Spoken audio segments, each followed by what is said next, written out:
আচ্ছা, আমরা তাহলে হচ্ছে পরবর্তী কোশ্চেনের মধ্যে যাচ্ছি। পরবর্তী কোশ্চেনে দেখো এখানে একটা উদ্দীপকের মধ্যে একটা স্ট্রাকচার দেওয়া হয়েছে।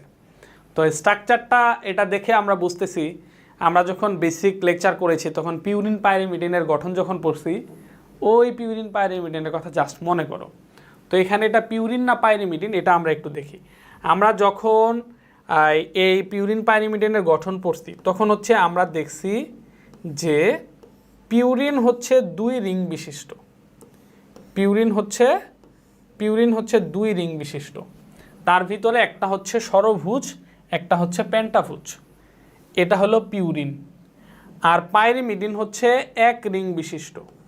পাইরিমিডিন হচ্ছে 1 রিং বিশিষ্ট, শুধু ষড়ভুজ।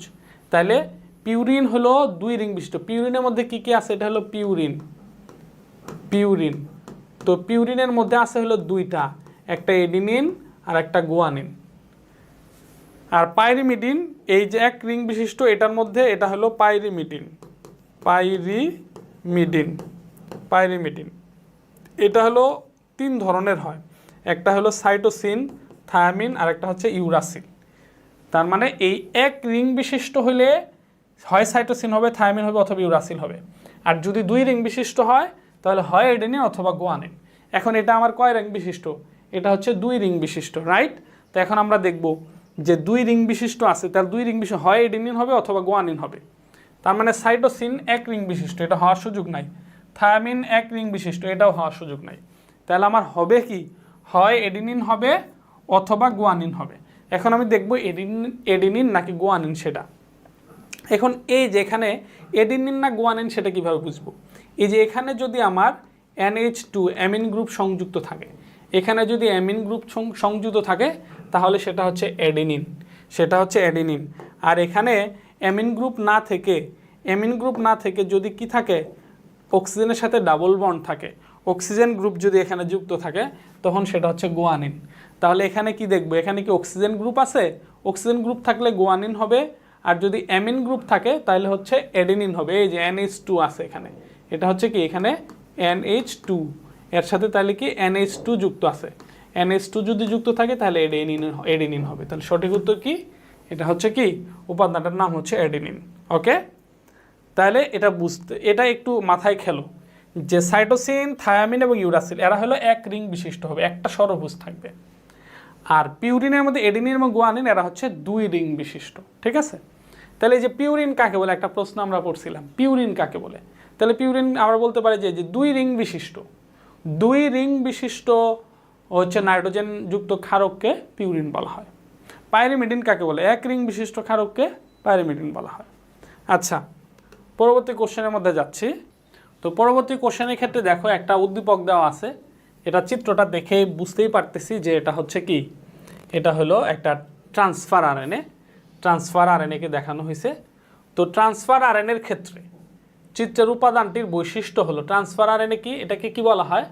ওই যে লবঙ্গপত্র মডেল বলা হয়, লবঙ্গের মতো দেখতে, রাইট?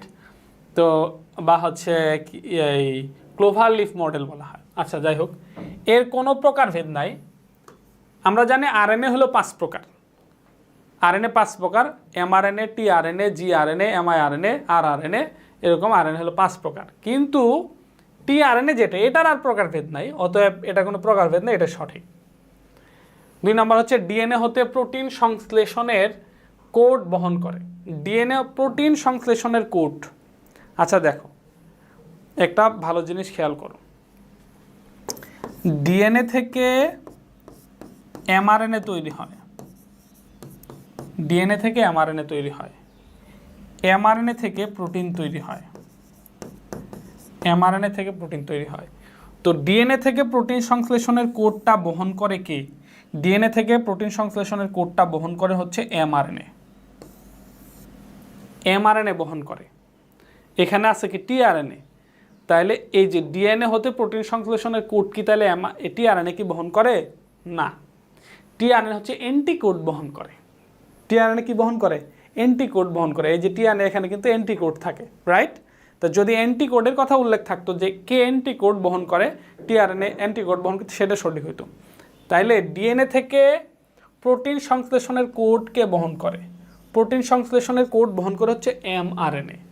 টিআরএনএ করে না, তার মানে 2 নাম্বারটা ভুল, 2 নাম্বারটা ভুল। তাহলে 2 নাম্বার যেখানে যেখানে আছে সেটা বাদ। তাহলে 2 নাম্বার কোথায় কোথায় আছে দেখো, 2 নাম্বার এখানে আছে, এটা বাদ, এখানে আছে, এটা বাদ, এখানে আছে, এটা বাদ। তার সঠিক উত্তর 1 এবং 3। এই যে দেখতে লবঙ্গ পাতার ন্যায়, জি এটা সঠিক। টিআরএনএ দেখতে লবঙ্গ পাতার ন্যায়, এই জন্য এটাকে কি বলা হয়, ক্লোভার লিফ মডেল বলা হয় এই গঠনটাকে। ওকে, পরবর্তী কোশ্চেনের মধ্যে যাচ্ছি। তো পরবর্তী কোশ্চেনে এখানে চিত্র এ, এটা দেখে বুঝতেই পারতেছি আমরা যে এটা হচ্ছে কি মাইটোকন্ড্রিয়া, এটা হচ্ছে মাইটোকন্ড্রিয়া, আর এটা হচ্ছে কি প্লাস্টিড, এটা হচ্ছে প্লাস্টিড, একটা মাইটোকন্ড্রিয়া একটা প্লাস্টিড। তো উদ্দীপক এতে কোনটি সংগঠিত হয়, মানে এ হচ্ছে কি মাইটোকন্ড্রিয়া, মাইটোকন্ড্রিয়াতে কোনটি সংগঠিত হয়, এই যে টিসিএ চক্র সংগঠিত হয়। এটা কিন্তু কি ওই যে ক্র্যাবস চক্র, যেটা ক্র্যাবস চক্র। তাহলে এটা এই ক্র্যাব চক্রটা কোথায় সংগঠিত হয়, ক্র্যাব চক্রটা মাইটোকন্ড্রিয়ার মধ্যে সংগঠিত হয়। এই যে C3 চক্র, C4 চক্র, এগুলা কিন্তু কোথায় সংগঠিত, এগুলো হয় প্লাস্টিডের মধ্যে হয়, এগুলা হচ্ছে প্লাস্টিডে হয়। তার মানে এটা মাইটোকন্ড্রিয়াতে না। তার মানে এন চক্র বলতে কোনো চক্র আমার জানা নাই, ঠিক আছে। অতএব তো টিসিএ চক্র যেটা, ক্র্যাব চক্র যেটা, এটা কোথায় সংগঠিত হয়, মাইটোকন্ড্রিয়াতে সংগঠিত হয়। তাহলে এতে কোনটি সংগঠিত হয়, সঠিক উত্তর হচ্ছে খ। আচ্ছা, আমরা তাহলে পরবর্তী কোশ্চেনের মধ্যে যাচ্ছি। পরবর্তী কোশ্চেন আমাদের একই উদ্দীপক। তো এখানে হচ্ছে চিত্র বি, মানে প্লাস্টিড। তো বিতে কি হয়, শর্করা জাতীয় খাদ্য তৈরি হয়, প্লাস্টিডের মধ্যে শর্করা জাতীয় খাদ্য তৈরি হয়, এটা সঠিক। তারপরে হচ্ছে আলোক শক্তি রাসায়নিক শক্তিতে রূপান্তরিত হয়, জি এটাও সঠিক, কারণ একমাত্র প্লাস্টিডই আলোক শক্তিকে রাসায়নিক শক্তিতে রূপান্তরিত করে গ্লুকোজ তৈরির মাধ্যমে। সাইটোপ্লাজমীয় বংশগতিতে সাহায্য করে, খুবই গুরুত্বপূর্ণ একটা জিনিস, এটাও সঠিক। সাইটোপ্লাজমীয় বংশগতিতে কিভাবে সাহায্য করে, দেখো প্লাস্টিড এবং মাইটোকন্ড্রিয়া এই দুটাই হচ্ছে সাইটোপ্লাজমীয় একমাত্র অঙ্গাণু যাদের নিজস্ব ডিএনএ আছে। তো যাদের ডিএনএ আছে তারাই বংশগতিতে সাহায্য করে। আবার যেহেতু এরা সাইটোপ্লাজমীয় অঙ্গাণু, এই জন্য এটা কি বলা হয়, সাইটোপ্লাজমীয় বংশগতি বলা হয়, ঠিক আছে। বা এটাকে আরও যদি একটু অন্যভাবে বলি, ওই যে সাইটোপ্লাজমীয় ইনহেরিটেন্স বলা হয় আর কি। তাইলে হচ্ছে যে যেহেতু মাইটোকন্ড্রিয়া, এটা উভয়ের ক্ষেত্রে সঠিক হবে, সাইটোপ্লাজমীয় বংশগতিতে সাহায্য দুইটাই করে, মাইটোকন্ড্রিয়াও করে প্লাস্টিডও করে। কারণ কি, মাইটোকন্ড্রিয়া এবং প্লাস্টিড উভয়ের নিজস্ব ব্যক্তিগত ডিএনএ আছে, এদের কি আছে, ব্যক্তিগত ডিএনএ আছে, এটা মনে রাখবা। তাহলে 1, 2 এবং 3 তিনটাই সঠিক। সঠিক উত্তর হচ্ছে 1, 2, 3। তার মানে প্লাস্টিড শর্করা তৈরি করে, আলোক শক্তিকে রাসায়নিক শক্তিতে রূপান্তরিত করে, সাইটোপ্লাজমীয় বংশগতিতে সাহায্য করে। ওকে, নেক্সট কোশ্চেনে যাচ্ছি।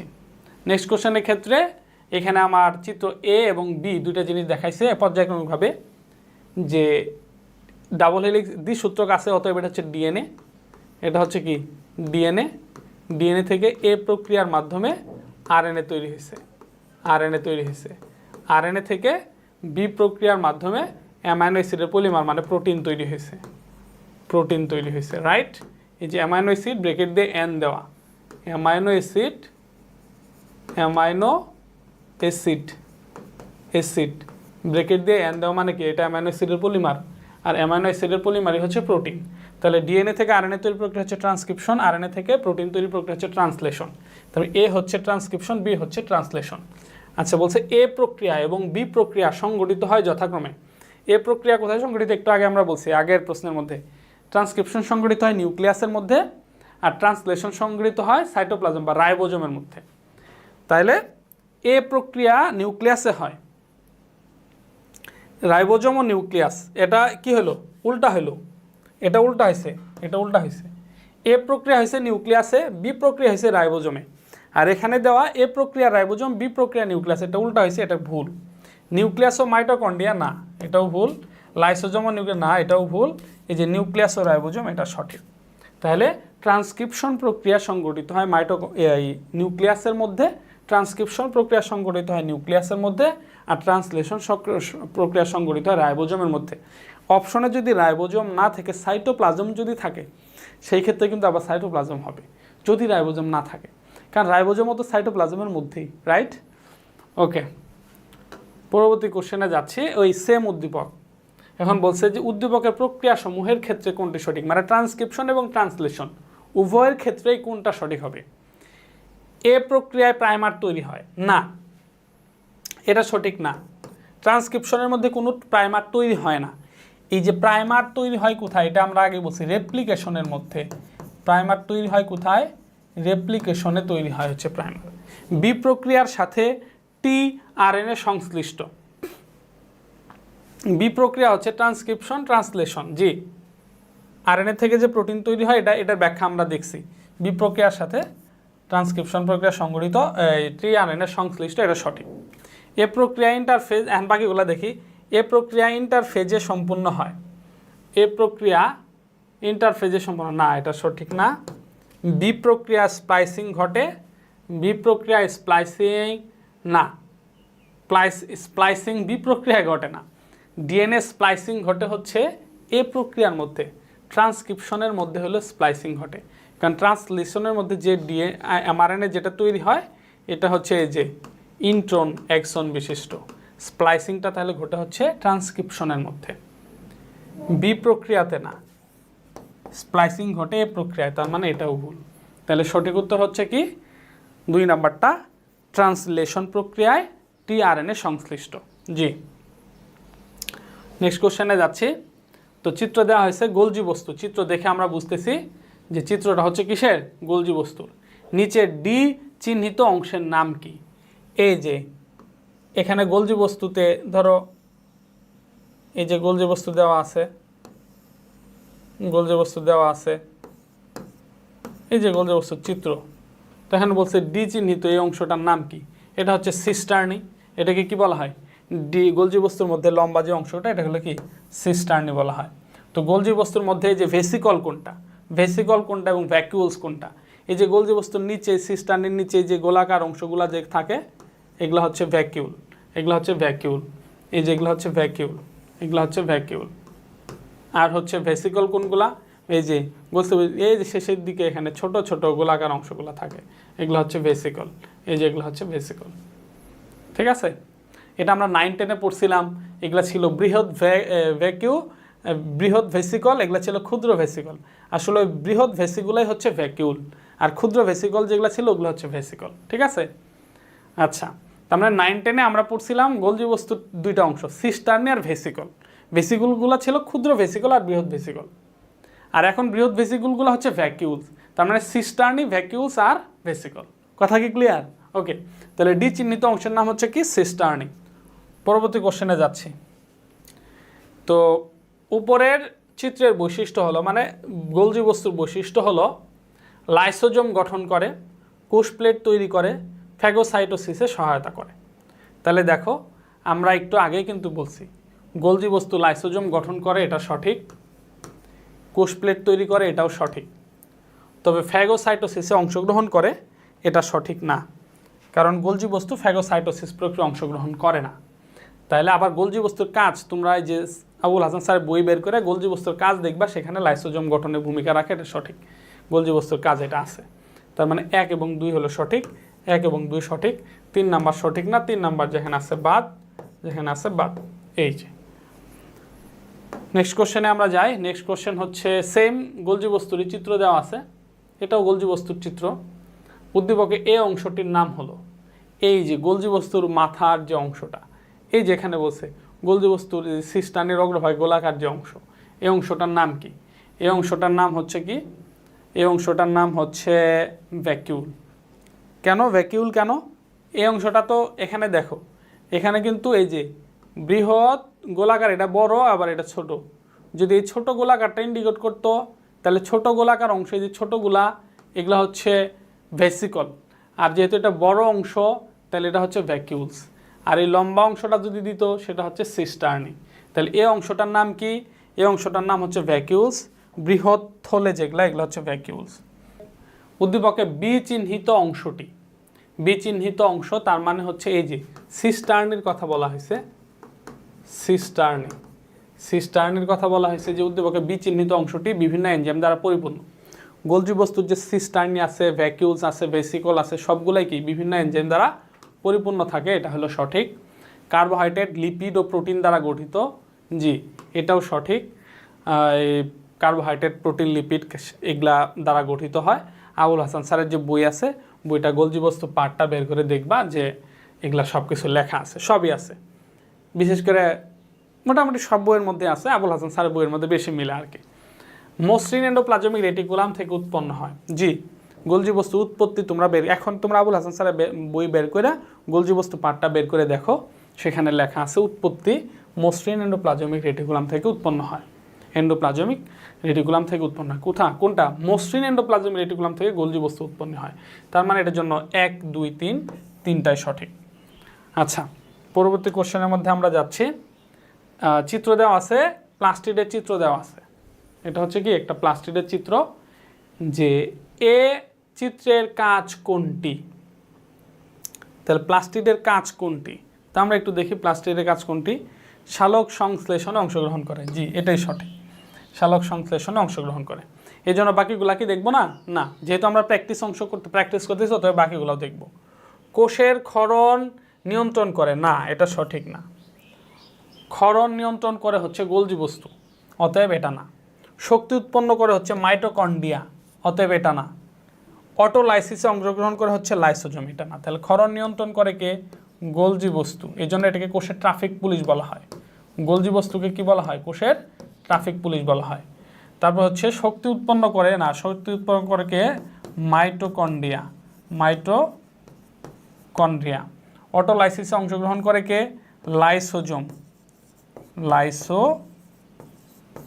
লাইসোজোম।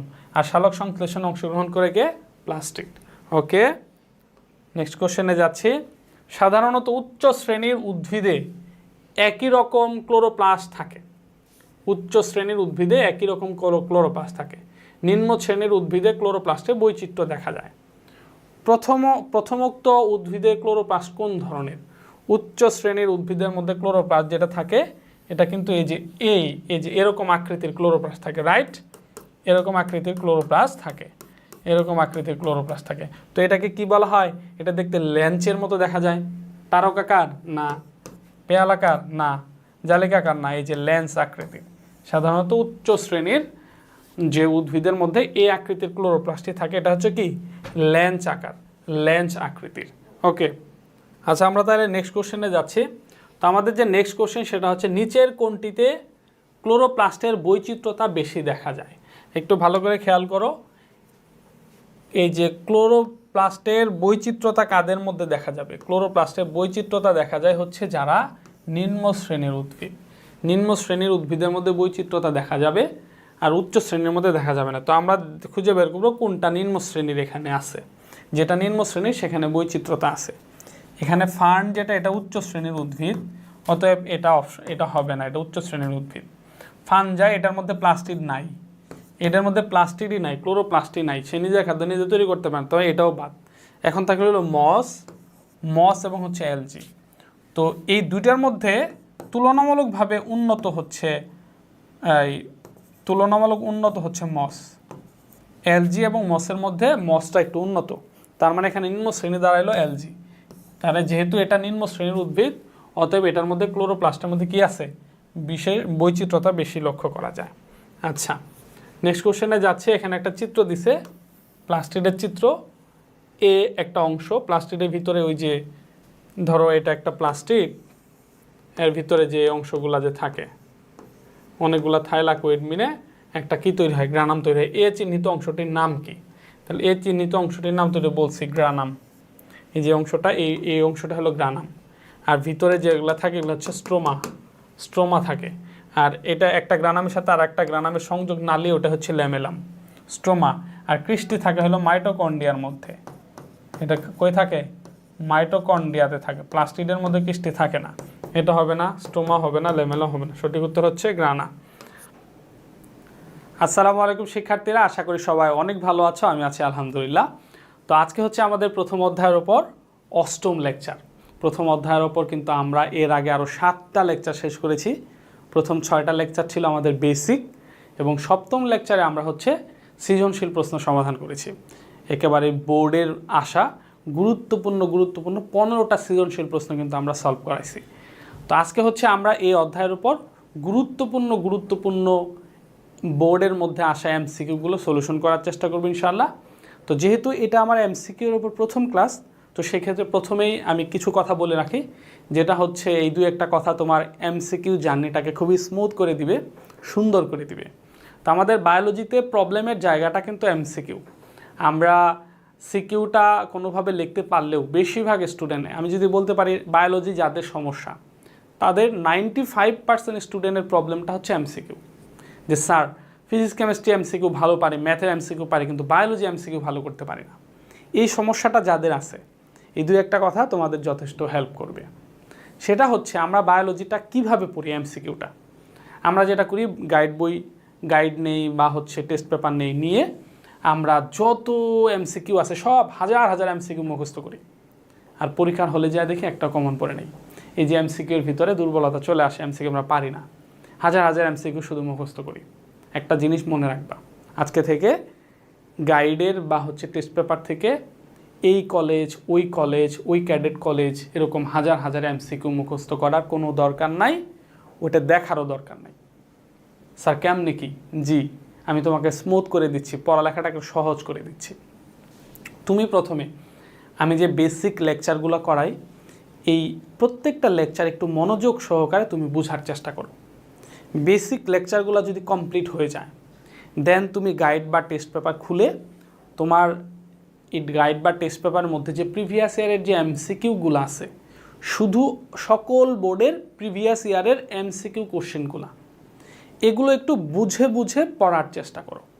তো এখন এমসিকিউ বুঝে বুঝে পড়া মানে কি? তুমি গাইডের পাশে কিন্তু উত্তরগুলো দেওয়া আছে, এই উত্তর দেখে দেখে এমসিকিউ পড়া যাবে না। গাইডের ওই এমসিকিউর নিচে আবার ব্যাখ্যাও দেওয়া আছে, সেই ব্যাখ্যা দেখে দেখেও এমসিকিউ পড়া যাবে না। তুমি যদি গাইডের উত্তর দেখে দেখে আর এমসিকিউ বোর্ডের গাইডের মধ্যে ব্যাখ্যা দেখে যদি এমসিকিউ সলভ করে এমসিকিউ পড়ো, এরকম হাজার হাজার না লক্ষ লক্ষ এমসিকিউ পড়লেও তুমি এমসিকিউতে ভালো করতে পারবে না। এমসিকিউতে ভালো করার জন্য তোমার জাস্ট প্রিভিয়াস ইয়ারের বোর্ডের এমসিকিউগুলা গাইডের উত্তর দেখে না, তুমি নিজে নিজে উত্তর করার চেষ্টা করো। বেসিক ক্লাসগুলার করার পরে, পুরো অধ্যায়ের বেসিক শেষ করার পরে এমসিকিউগুলা নিজে নিজে দেখো পারো কি না। তুমি নিজে নিজে যে কয়টা পারলা আলহামদুলিল্লাহ, যে কয়টা পারো নাই কোনো সমস্যা নাই, যে কয়টা পারো নাই ওইটা তুমি তোমার যে মেন বই আছে এই বই দেখে দেখে উত্তরগুলা নিজে নিজে বের করো। আর যখনই তুমি মেন বই থেকে উত্তরগুলা বের করতেছো, ওই যে জায়গা থেকে এমসিকিউটা হলো ওই মেন বইয়ের মধ্যে ওই জায়গাটা তুমি দাগায় রাখো। এভাবে প্রত্যেকটা এমসিকিউর উত্তর তুমি নিজে নিজে বের করো। মূল বই থেকে তুমি একটাও পারো না, কোনো সমস্যা নাই, কোনো সমস্যা নেই। বেসিক লেকচার করার পরে তুমি একটা এমসিকিউ পারো না, তাও কোনো সমস্যা নাই। বাট গাইডের উত্তর দেখে দেখে উত্তর পড়া যাবে না, গাইডের যেটা ব্যাখ্যা দেওয়া আছে ব্যাখ্যা দেখে দেখে পড়া যাবে না। তুমি হচ্ছে মূল বইটা বের করে করে নিজে প্রত্যেকটা উত্তর বের করো, প্রত্যেকটা এমসিকিউর সমাধান নিজে নিজে করার চেষ্টা করো এবং গাইডের উত্তর দেখে দেখে মিলাও যে তোমার উত্তরটা মিললো কিনা। ব্যাস এতটুকুই, সর্বোচ্চ গাইড থেকে তুমি মিলাতে পারবা। এভাবে তুমি যদি প্রিভিয়াস ইয়ারের বোর্ডের এমসিকিউগুলো সলিউশন করো, আমি তোমাকে এই যে বুকের মধ্যে হাত দিয়ে কথা দিতেছি, তোমার এমসিকিউর জন্য কোনো প্রবলেম থাকবে না।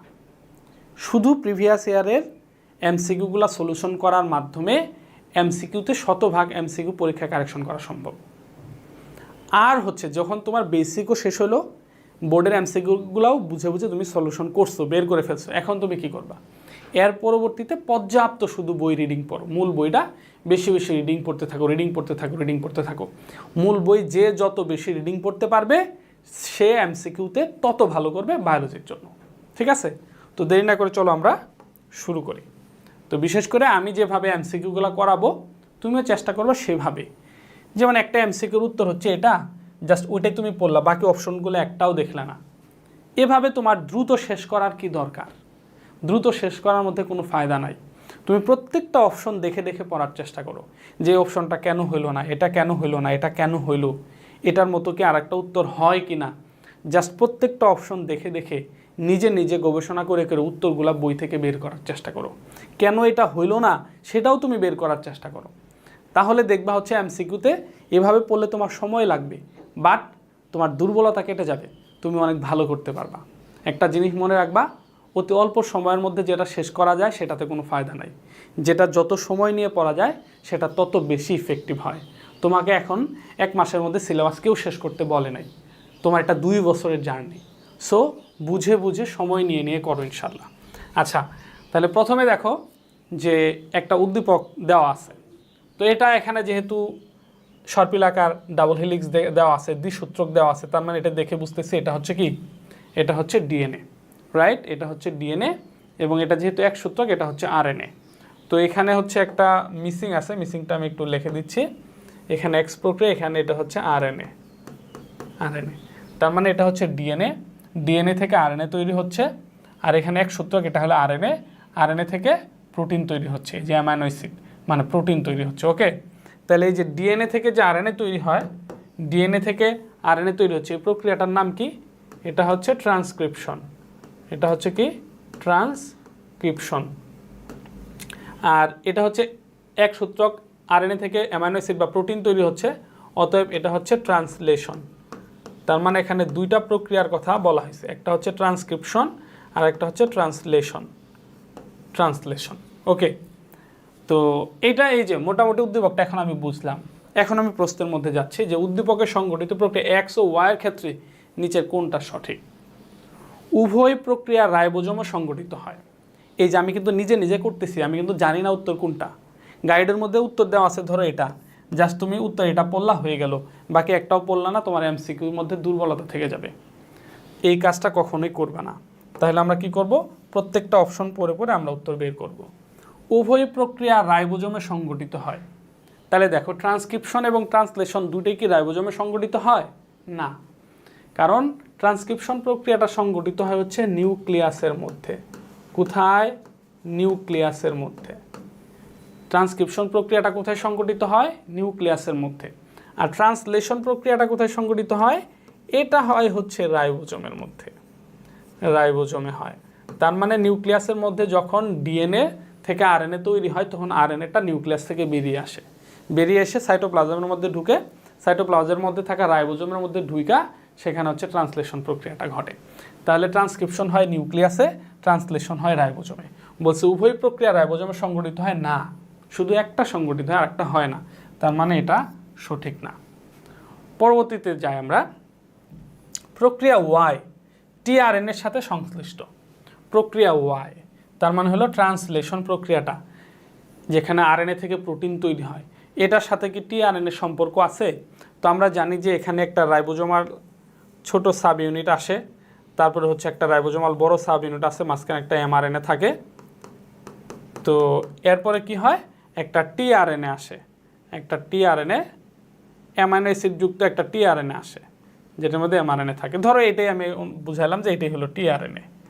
তো একটা টিআরএনএ আসছে, অ্যান্টিকোড বিশিষ্ট টিআরএনএ আসলো। তাহলে এই যেরকম এখানে কিন্তু আরেকটা টিআরএনএ আসবে, অ্যামাইনো অ্যাসিডটা দিয়ে যাবে, এই টিআরএনএ ফাঁকাটা এই দিক দিয়ে চলে যাবে, আবার আরেকটা টিআরএনএ আসবে, আরেকটা টিআরএনএ আসবে, এভাবে কিন্তু এখানে অ্যামাইনো অ্যাসিড জমতে থাকবে। অনেকগুলো অ্যামাইনো অ্যাসিড একত্রিত হয়ে এখান থেকে প্রোটিন তৈরি হবে, রাইট? এবং একটা সময় রিলিজ ফ্যাক্টর আসবে, প্রক্রিয়াটা ভেঙে যাবে। এভাবে কিন্তু আমরা এই যে টিআরএনএ কী করতেছে? অ্যামাইনো অ্যাসিড আনতেছে। তার মানে এই যে প্রক্রিয়াটা, ট্রান্সলেশন যে প্রক্রিয়াটা, এটা অবশ্যই টিআরএনএর সাথে সম্পর্কিত। এখানে অবশ্যই টিআরএনএ দরকার হয়। তাহলে বলছে যে প্রক্রিয়া ওয়াই, তার মানে এই যে এটা হলো এক্স, এটা হলো এক্স প্রক্রিয়া, এটা হচ্ছে ওয়াই প্রক্রিয়া। ওয়াই প্রক্রিয়াটা টিআরএনএর সাথে সংশ্লিষ্ট। জি, এটা সঠিক, এটা সঠিক। এই যে আমি উত্তর পেয়ে গেছি, এখন আমি বাকিটা ক্লোজ করে দিব না, কারণ এটা আমার পরীক্ষার হল না। পরীক্ষার হল যদি হইতো তাহলে আমি উত্তর পাইছি খ নাম্বার সঠিক, বাকি অপশন আমার দেখার দরকার না, আমি সময় বাঁচাবো। কিন্তু এটা হলো আমার প্র্যাকটিস অংশ, আমি এখন শিখতেছি।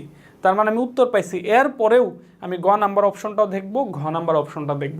কেন এটা হইল না, কেন এটা হইল না, এটা আমাকে বের করতে হবে। চলো আমরা গ নাম্বার অপশনে যাই। উভয় প্রক্রিয়ায় পলিমারেজ এনজাইম প্রয়োজন।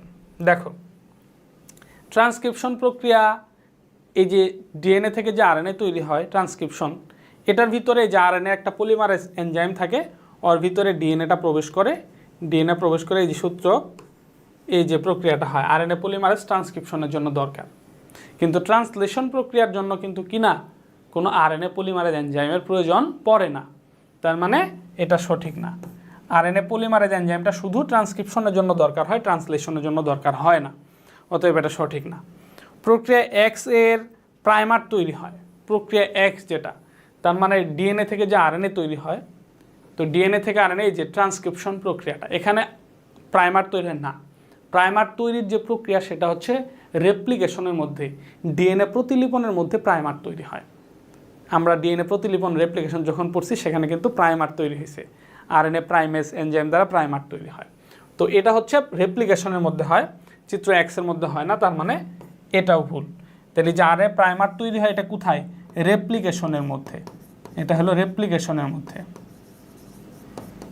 এই যে একটা এমসিকিউ আমরা সমাধান করে ফেললাম। জাস্ট আমি তোমাকে এটাই বলছি, এমসিকিউ যখন সলিউশন করবা নিজে নিজে উত্তর বের করবা, এইভাবে গবেষণা করে করে বের করবা। এভাবে জাস্ট শুধু প্রিভিয়াস ইয়ারের বোর্ডের এমসিকিউগুলো সলিউশন করতে পারলেই enough it's more than enough, এর চেয়ে বেশি কিছু দরকার নাই। এগুলা শেষ করার পরে শুধু মূল বইটা বেশি বেশি রিডিং করে যাবা। আচ্ছা, পরবর্তী কোশ্চেনের মধ্যে আমরা যাচ্ছি। পরবর্তী কোশ্চেনে আমাকে একটা চিত্র দিছে, তো চিত্রগুলো অবশ্যই মাথায় রাখতে হবে, চিত্র দেখে দেখে বুঝতে হবে যে কোনটা কিসের চিত্র, এটা অবশ্যই মনে রাখতে হবে। তো একটা চিত্র দিছে, এটা হচ্ছে কি এন্ডোপ্লাজমিক রেটিকুলাম। তো চিত্রটা হচ্ছে এরকম, এই যে এন্ডোপ্লাজমিক রেটিকুলাম, এটার গায়ে ছোট ছোট দানা আছে। তো আমরা জানি এন্ডোপ্লাজমিক জালিকার গায়ে ছোট ছোট দানা থাকে, এগুলাকে কি বলে? রাইবোজোম দানা বলা হয়। ওকে, আচ্ছা দিয়ে দিলাম এই যে এন্ডোপ্লাজমিক রেটিকুলাম। এখন বলছে উদ্দীপকে উল্লেখিত এর গঠনগত উপাদান হলো। তো এন্ডোপ্লাজমিক রেটিকুলামের উপাদানগুলা কি? বলছে সিস্টার্নি। এন্ডোপ্লাজমিক রেটিকুলামের মধ্যে কি সিস্টার্নি থাকে? জি, সিস্টার্নি থাকে, তার মানে 1 নাম্বারটা সঠিক। এন্ডোপ্লাজমিক রেটিকুলামের মধ্যে কি ভ্যাকিউলস থাকে? ভ্যাকিউলস না, এন্ডোপ্লাজমিক জালিকার মধ্যে ভ্যাকিউলস থাকে না। ভ্যাকিউলস থাকে হচ্ছে গোলজি বস্তুর মধ্যে, ভ্যাকিউলস থাকে গোলজি বস্তুর মধ্যে,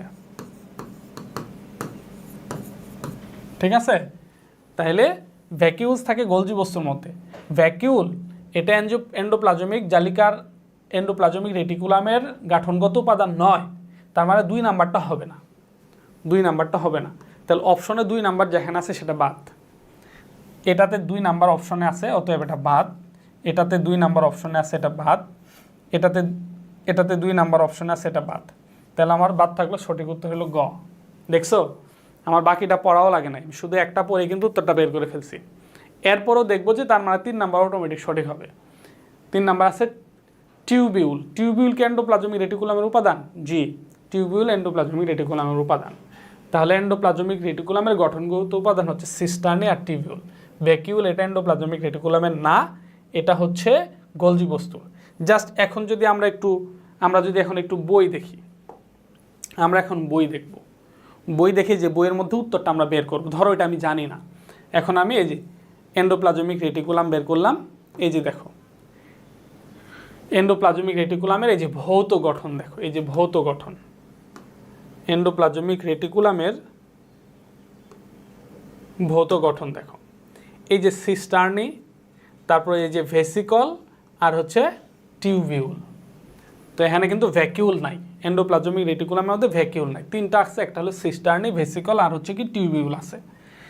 আর এই যে যেটা দেখলাম, ভ্যাকিউল যেটা দেখলাম, ভ্যাকিউল কার মধ্যে আছে? ভ্যাকিউল আছে হচ্ছে গোলজি বস্তুর মধ্যে। এই যে আমরা এখন তাইলে গোলজি বস্তুটা বের করি। আমরা এখন কি করব? গোলজি বস্তু বের করব। গোলজি বস্তু আছে হলো উপরের দিকে, এই যে গোলজি বস্তু, এই যে গোলজি বস্তু। গোলজি বস্তুর মধ্যে দেখো এই যে গোলাকার যে অংশগুলো থাকে এগুলাকে ভ্যাকিউলস বলে, যদি এখানে এটা ইন্ডিকেট করে নাই। এই যে ভ্যাকিউল, এই যে সিস্টার্নির পাদদেশে অবস্থিত গোলাকার থলার মতো গঠনগুলোকে ভ্যাকিউল বলে। তাহলে ভ্যাকিউল পাইলাম হচ্ছে আমরা গোলজি বস্তুতে, রাইট? এইভাবে আমরা সলিউশন করব। যেটা আমি পারবো না ওইটা বইয়ের মধ্যে বের করে করে এভাবে বের করব, ঠিক আছে? এখানে যে বইয়ের পিডিএফটা ব্যবহার করা হয়েছে এটা তোমাদের পৃষ্ঠার সাথে নাও মিলতে পারে, বাট তোমাদের টপিকের মধ্যে গেলে অবশ্যই এই জিনিসগুলো পাবা। আচ্ছা, তাইলে হচ্ছে এই যে আমরা কিন্তু এই এমসিকিউটা আমরা সলিউশন করে ফেললাম, আলহামদুলিল্লাহ। এখন পরবর্তী কোশ্চেনের মধ্যে যাচ্ছি। পরবর্তী কোশ্চেনটা দেখো, এই যে চিত্রের মধ্যে এটা হচ্ছে এন্ডোপ্লাজমিক জালিকা, এটা হচ্ছে গোলজি বস্তু, এখানে গোলজি বস্তুই দেখানো হয়েছে। তো আমাদের কি করতে হবে, চিত্রগুলা কিন্তু মনে রাখতে হবে, চিত্রগুলা মনে রাখতে হবে যে কোনটা কিসের চিত্র। এই যে এই টাইপের যে চিত্র থাকবে, এই টাইপের চিত্র থাকলে সেগুলো হচ্ছে গোলজি বস্তু, এই যে গোলজি বস্তু, গোলজি বস্তু। আর এটা হচ্ছে এন্ডোপ্লাজমিক জালিকা। এখন বলছে উদ্দীপকে এ এবং বি উভয়ের ক্ষেত্রে কোনটি সাদৃশ্যপূর্ণ। গোলজি বস্তু এবং এন্ডোপ্লাজমিক জালিকা এবং গোলজি বস্তু দুইটার সাথে সাদৃশ্যপূর্ণ কোনটা, মিল আছে কোনটা, সেটা আমরা দেখব। অন্তঃপরিবহনে কাজ করে না, অন্তঃপরিবহনে দুটাই কাজ করে না। এন্ডোপ্লাজমিক জালিকা অন্তঃপরিবহনে কাজ করে, কিন্তু গোলজি বস্তু বিভিন্ন পদার্থের নিঃসরণ করে, এনজাইম, হরমোন, প্রোটিন এগুলা নিঃসরণ করে, তবে পরিবহনে কাজ করে না। ঠিক আছে, তাহলে পরিবহনে কাজ করে শুধু হচ্ছে এন্ডোপ্লাজমিক জালিকা।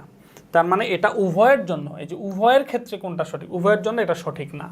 1 নাম্বার এটা গেল। 2 নাম্বার হচ্ছে ঝিল্লি মসৃণ ও অমসৃণ। দেখো এটাও সঠিক না।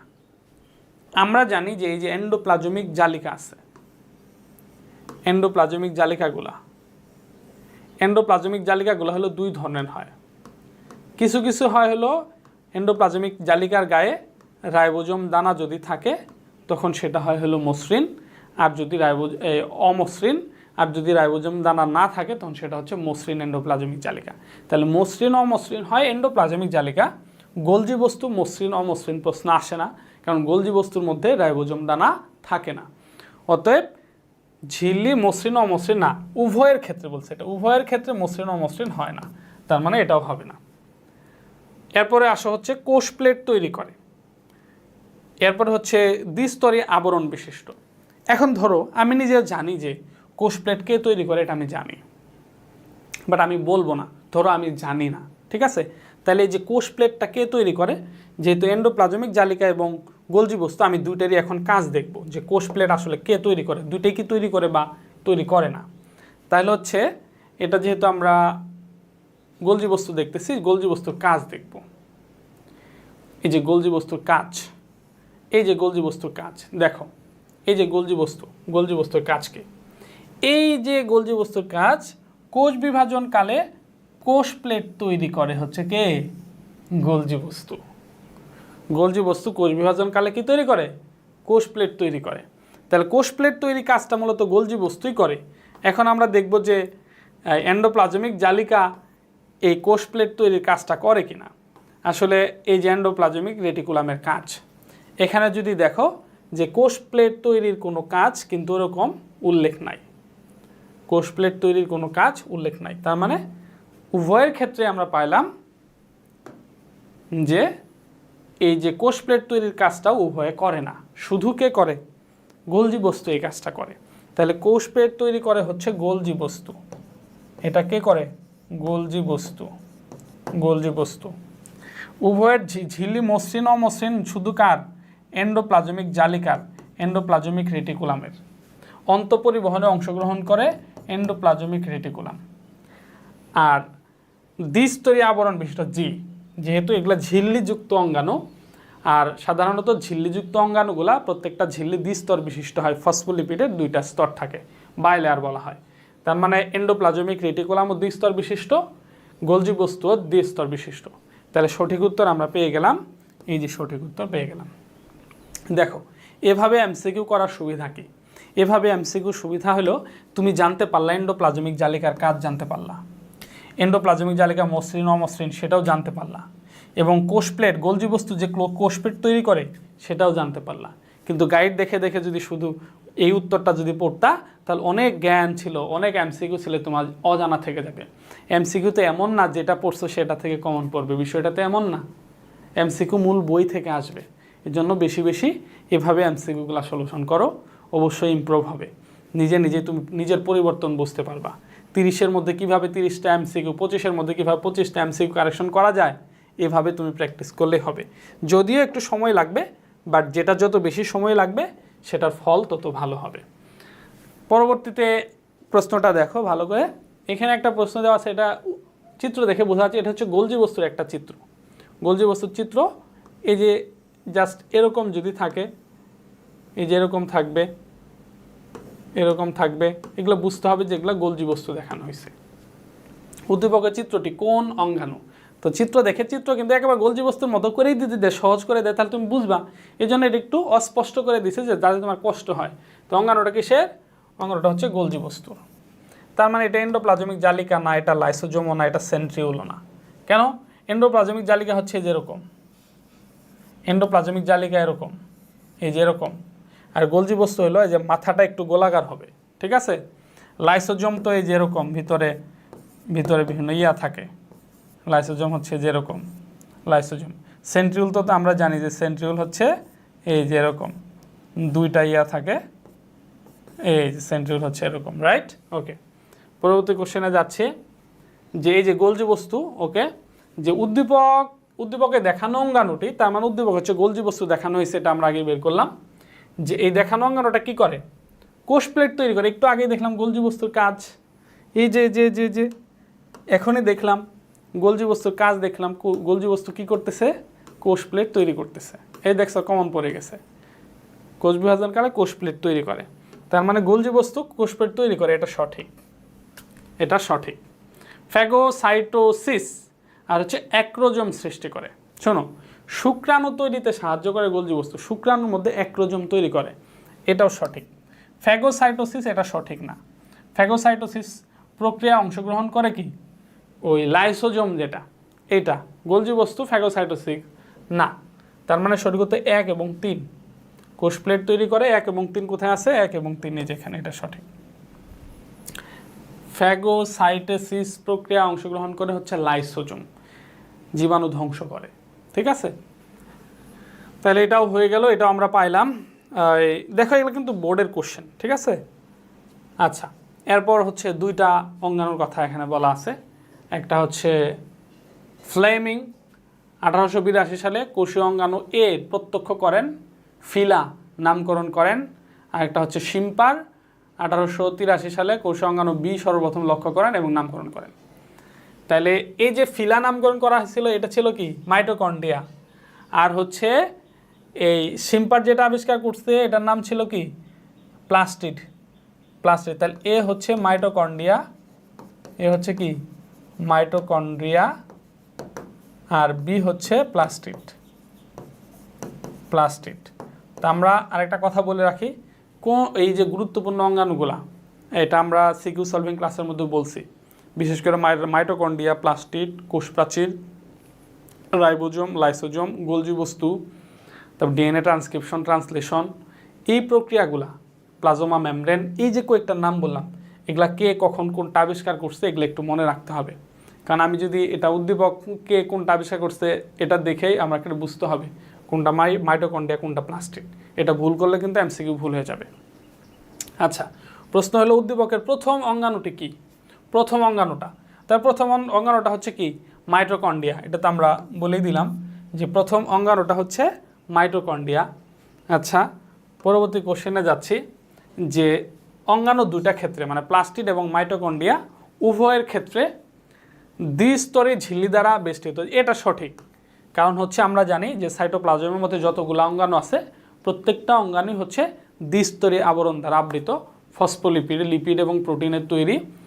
ফসফোলিপিড দ্বিস্তরী বাইলেয়ার বিশিষ্ট, ওই যে প্লাজমা মেমব্রেনের গঠন যেভাবে পড়ছে ওই প্লাজমা মেমব্রেনের মতো আর কি। এডিপিকে এটিপিতে রূপান্তরিত করে, জি, এটা প্লাস্টিডও করে, মাইটোকন্ড্রিয়াও করে, এটাও সঠিক। এবং সকল জীবকোষে বর্তমান না। দেখো, একটা হলো প্লাস্টিড আর একটা হচ্ছে মাইটোকন্ড্রিয়া, একটা প্লাস্টিড আর একটা মাইটোকন্ড্রিয়া। প্লাস্টিড কি সব জীবকোষের মধ্যে থাকে? প্রাণীদের মধ্যে থাকে? এই অ্যামিবা অ্যান্টামিবার মধ্যে থাকে? ছত্রাকের মধ্যে থাকে? না, প্লাস্টিড উদ্ভিদের মধ্যে থাকে, সবার মধ্যে কিন্তু থাকে না। কিছু কিছু মনেরা রাজ্যের কিছু কিছুর মধ্যে থাকে, প্রোটিস্টা রাজ্যের কিছু কিছুর মধ্যে থাকে, প্লান্টের মধ্যে কিছু কিছুর মধ্যে থাকে, কিন্তু অ্যানিমেলিয়ার মধ্যে কিন্তু থাকে না। আবার প্রোটিস্টার মধ্যে ওই যে প্রোটোজোয়ার মধ্যেও কিন্তু থাকে না। তার মানে প্লাস্টিড সবার মধ্যে থাকে না। তাহলে বলছে কি সকল জীবে বর্তমান, অঙ্গাণু দুটোকে সকল জীবকোষে বর্তমান না, সকল জীবকোষে বর্তমান নয়। তার মানে 3 নাম্বারটা সঠিক নয়। 3 নাম্বারটা সঠিক নয়। 3 নাম্বার যেখানে আছে সেখানে বাদ, এখানে 3 আছে এটা বাদ, এখানে 3 আছে বাদ, এখানে 3 আছে বাদ, তাহলে সঠিক উত্তর হচ্ছে 1 এবং 2। বুঝাইতে পারছি? ওকে, পরবর্তী কোশ্চেনের মধ্যে আমরা যাচ্ছি। পরবর্তী কোশ্চেনের ক্ষেত্রে দেখো এখানে একটা স্ট্রাকচার দেওয়া হয়েছে। স্ট্রাকচারটা যদি আমরা এখানে একটু আঁকার চেষ্টা করি, এই যে একটা স্ট্রাকচার দেওয়া হয়েছে। এখানে হচ্ছে এ, তারপর এখানে হাইড্রোজেন হাইড্রোজেন হাইড্রোজেন, এখানে হলো হাইড্রোজেন, এখানে হচ্ছে OH, এখানে হাইড্রোজেন, এখানে হচ্ছে H2O3POCH2। এই যে এটা একটা স্ট্রাকচার এখানে দেখানো হয়েছে। আচ্ছা, তাহলে হচ্ছে এখন উদ্দীপকের যৌগটা হলো, তাই এই যৌগটার নাম কি একটু ভালো করে খেয়াল করো। এটা হচ্ছে একটা রাইবোজ। এখন রাইবোজের মধ্যে কার্বনের হিসাব শুরু হয় এখান থেকে, 1 নং কার্বন, 2 নং কার্বন, 3 নং কার্বন, 4 নং কার্বন, 5 নং কার্বন। এই যে 1 নং কার্বন, এই যে 2 নং কার্বনের মধ্যে দেখো এখানে কিন্তু ও নাই, এখানে কি নাই? অক্সিজেন নাই। 2 নং কার্বনে একটা অক্সিজেন হওয়ার কথা ছিল, কিন্তু এটা নাই। 2 নং কার্বনে অক্সিজেন নাই মানে কি? 2 নং কার্বনে অক্সিজেন নাই, এটা ফাঁকা। 2 নং কার্বনে অক্সিজেন নাই, অতএব এটা হচ্ছে ডিঅক্সিরাইবোজ। আমরা রাইবোজের 2 নং কার্বনে যদি অক্সিজেন না থাকে সেটাকে কি বলে? ডিঅক্সিরাইবোজ। তাহলে এটা হলো ডিঅক্সিরাইবোজ, তার সাথে এডিনিন যুক্ত হয়েছে। তাহলে রাইবোজের সাথে এডিনিন যুক্ত হলে এডিনোসিন, তো এটা হলো ডিঅক্সি এডিনোসিন, রাইট? তার সাথে হচ্ছে ডিঅক্সি এডিনোসিনের সাথে একটা হলো ফসফেট যুক্ত হলো, মানে ফসফরিক অ্যাসিড যুক্ত হলো। তাহলে এটা একটা নিউক্লিওটাইড হয়ে গেল, রাইট? একটা অজৈব ফসফেট, 5 কার্বনযুক্ত শর্করা আর একটা নাইট্রোজেন ঘটিত, এই যে একটা অজৈব ফসফেট বা ফসফরিক অ্যাসিড, 5 কার্বনযুক্ত শর্করা, নাইট্রোজেন ঘটিত বেস, এই তিনটা একত্রিত হলে একটা কি হলো? একটা হচ্ছে নিউক্লিওটাইড হলো। আর যেহেতু এটা হলো ডিঅক্সিরাইবোজ, তার মানে এই নিউক্লিওটাইডটা হচ্ছে ডিএনএর একটা অংশ। এটা একটা কি? এটা একটা ডিএনএর অংশ। আচ্ছা, বলছে প্রশ্নটা এখন দেখি যে যৌগটি হলো, যৌগটার নাম বলতে বলছে। তাহলে এটা হলো অ্যাডিনোসিন। যেহেতু এখানে এডিনিন যুক্ত হয়েছে ডিঅক্সিরাইবোজের সাথে, এটা হলো ডিঅক্সি এডিনোসিন। তার সাথে ফসফরিক অ্যাসিড যুক্ত হলো। তাহলে হচ্ছে কি, কয়টা ফসফরিক অ্যাসিড যুক্ত হয়েছে? একটা ফসফরিক অ্যাসিড যুক্ত হয়েছে। তাহলে ডিতে ডিঅক্সি এডিনোসিন, তাহলে এই যে ডিঅক্সি এডিনোসিন, এই যে ডিএ, এটা দ্বারা কি বোঝালো? এই যে একটা ডিঅক্সিরাইবোজ, তার সাথে এডিনোসিন যুক্ত হয়েছে, এডিনিন যুক্ত হয়েছে, হওয়ার পরে সেটা হলো ডিঅক্সি এডিনোসিন। তারপরে একটা ফসফেট যুক্ত হয়েছে বা একটা ফসফরিক অ্যাসিড যুক্ত হয়েছে। কয়টা? একটা ফসফরিক অ্যাসিড যুক্ত হয়েছে। তাহলে একটা হলো মনোফসফেট, DAMP বা ডিঅক্সি এডিনোসিন মনোফসফেট, এটার নাম, রাইট? এখন এটা যদি এ না থেকে যদি আমার সি থাকতো তাহলে সাইটিডিন, তখন হয়তো ডিঅক্সি সাইটিডিন মনোফসফেট, রাইট? যদি থায়ামিন থাকতো তাহলে ডিঅক্সি থাইমিডিন মনোফসফেট। যদি এখানে ইউ যদি থাকতো তাহলে হচ্ছে যে ওই ডিঅক্সি ইউরিডিন মনোফসফেট। আবার এখানে যদি ওই কি বলে গুয়ানিন থাকতো তাহলে ডিঅক্সি গুয়ানোসিন মনোফসফেট, এরকম নাম হইতো আর কি। তাহলে এটা ডিঅক্সিরাইবোজ, তার সাথে এডিনিন যুক্ত হয়েছে। তাহলে যে ডিঅক্সিরাইবোজ, ডিতে ডিঅক্সিরাইবোজ, এতে হলো এডিনিন যুক্ত হয়েছে, আর একটা ফসফেট যুক্ত হয়েছে, এর জন্য মনোফসফেট। মনো মানে এক, ফসফেট মানে হলো ফসফেট, ফসফরিক অ্যাসিড, যে DAMP। তাহলে এটার নাম হচ্ছে DAMP, রাইট? বুঝতে পারছি? ওকে, পরবর্তী কোশ্চেনে যাচ্ছে সেম জিনিসটাই, সেম এটার কথাই বলতেছে। কি বলতেছে? যে উদ্দীপকের যৌগটি দ্বারা সৃষ্ট জৈব অ্যাসিডটি হলো। তাহলে আমরা একটু আগে দেখলাম যে এই যে 2 নং কার্বনের মধ্যে অক্সিজেন নাই, অনুপস্থিত, তার মানে এটা হলো ডিঅক্সিরাইবোজ। তাহলে রাইবোজ দ্বারা RNA তৈরি হয় আর ডিঅক্সিরাইবোজ দ্বারা DNA তৈরি হয়। তাহলে এটা দ্বারা কি হবে? DNA তৈরি হবে। তাহলে এটা হচ্ছে ডাবল হেলিক্স যুক্ত। তাহলে DNA যদি তৈরি হয়, DNA অবশ্যই কি দ্বিসূত্রক, ডাবল হেলিক্স যুক্ত, তার মানে এটা সঠিক। জেনেটিক কোড বহন করে, ডিএনএর মধ্যে অবশ্যই কি থাকে? জেনেটিক কোড থাকে, অবশ্যই জেনেটিক কোড থাকে, তার মানে এটাও সঠিক। তারপর হচ্ছে মাস্টার মলিকিউল নামে খ্যাত, মাস্টার মলিকিউল নামে পরিচিত, জি এটাও সঠিক, কারণ আমরা জানি ডিএনএকে মাস্টার মলিকিউলস বলা হয়। ডিএনএকে কি বলা হয়? মাস্টার মলিকিউলস বলা হয়। অতএব সঠিক হচ্ছে 1, 2, 3, তিনটাই সঠিক হবে। 1, 2, 3, তিনটাই সঠিক। আচ্ছা, আমরা তাহলে পরবর্তী কোশ্চেনের মধ্যে যাচ্ছি। তো পরবর্তী কোশ্চেন হচ্ছে চিত্র বি, তার মানে এটা হচ্ছে প্লাস্টিড। চিত্র বি এর কাজ হলো শর্করা জাতীয় খাদ্য প্রস্তুত করা, জি এটা সঠিক। ফটোফসফোরাইলেশন করা, জি এটাও সঠিক। আমরা জানি সালোক সংশ্লেষণ ঘটে প্লাস্টিডের মধ্যে, আর সালোক সংশ্লেষণের আলোক পর্যায়ে ফটোফসফোরাইলেশন ঘটে। তার মানে এই যে এডিপির সাথে অজৈব ফসফেট সূর্যের আলোর সাহায্যে যুক্ত হয়ে এটিপি তৈরি করে। এই যে এটিপি তৈরি করা, এটাই কিন্তু কি ফটোফসফোরাইলেশন প্রক্রিয়া। তো তাহলে চিত্র বি এর কাজ হচ্ছে ফটোফসফোরাইলেশন করা, জি এটা সঠিক, 2 নাম্বার সঠিক। আর এটা হচ্ছে কি ফটো রেসপিরেশন সংগঠন। আর প্লাস্টিডের মধ্যে কি ফটো রেসপিরেশন ঘটে কিনা, তো আমরা একটু জানার চেষ্টা করি যে ফটো রেসপিরেশন বিষয়টা আসলে কি।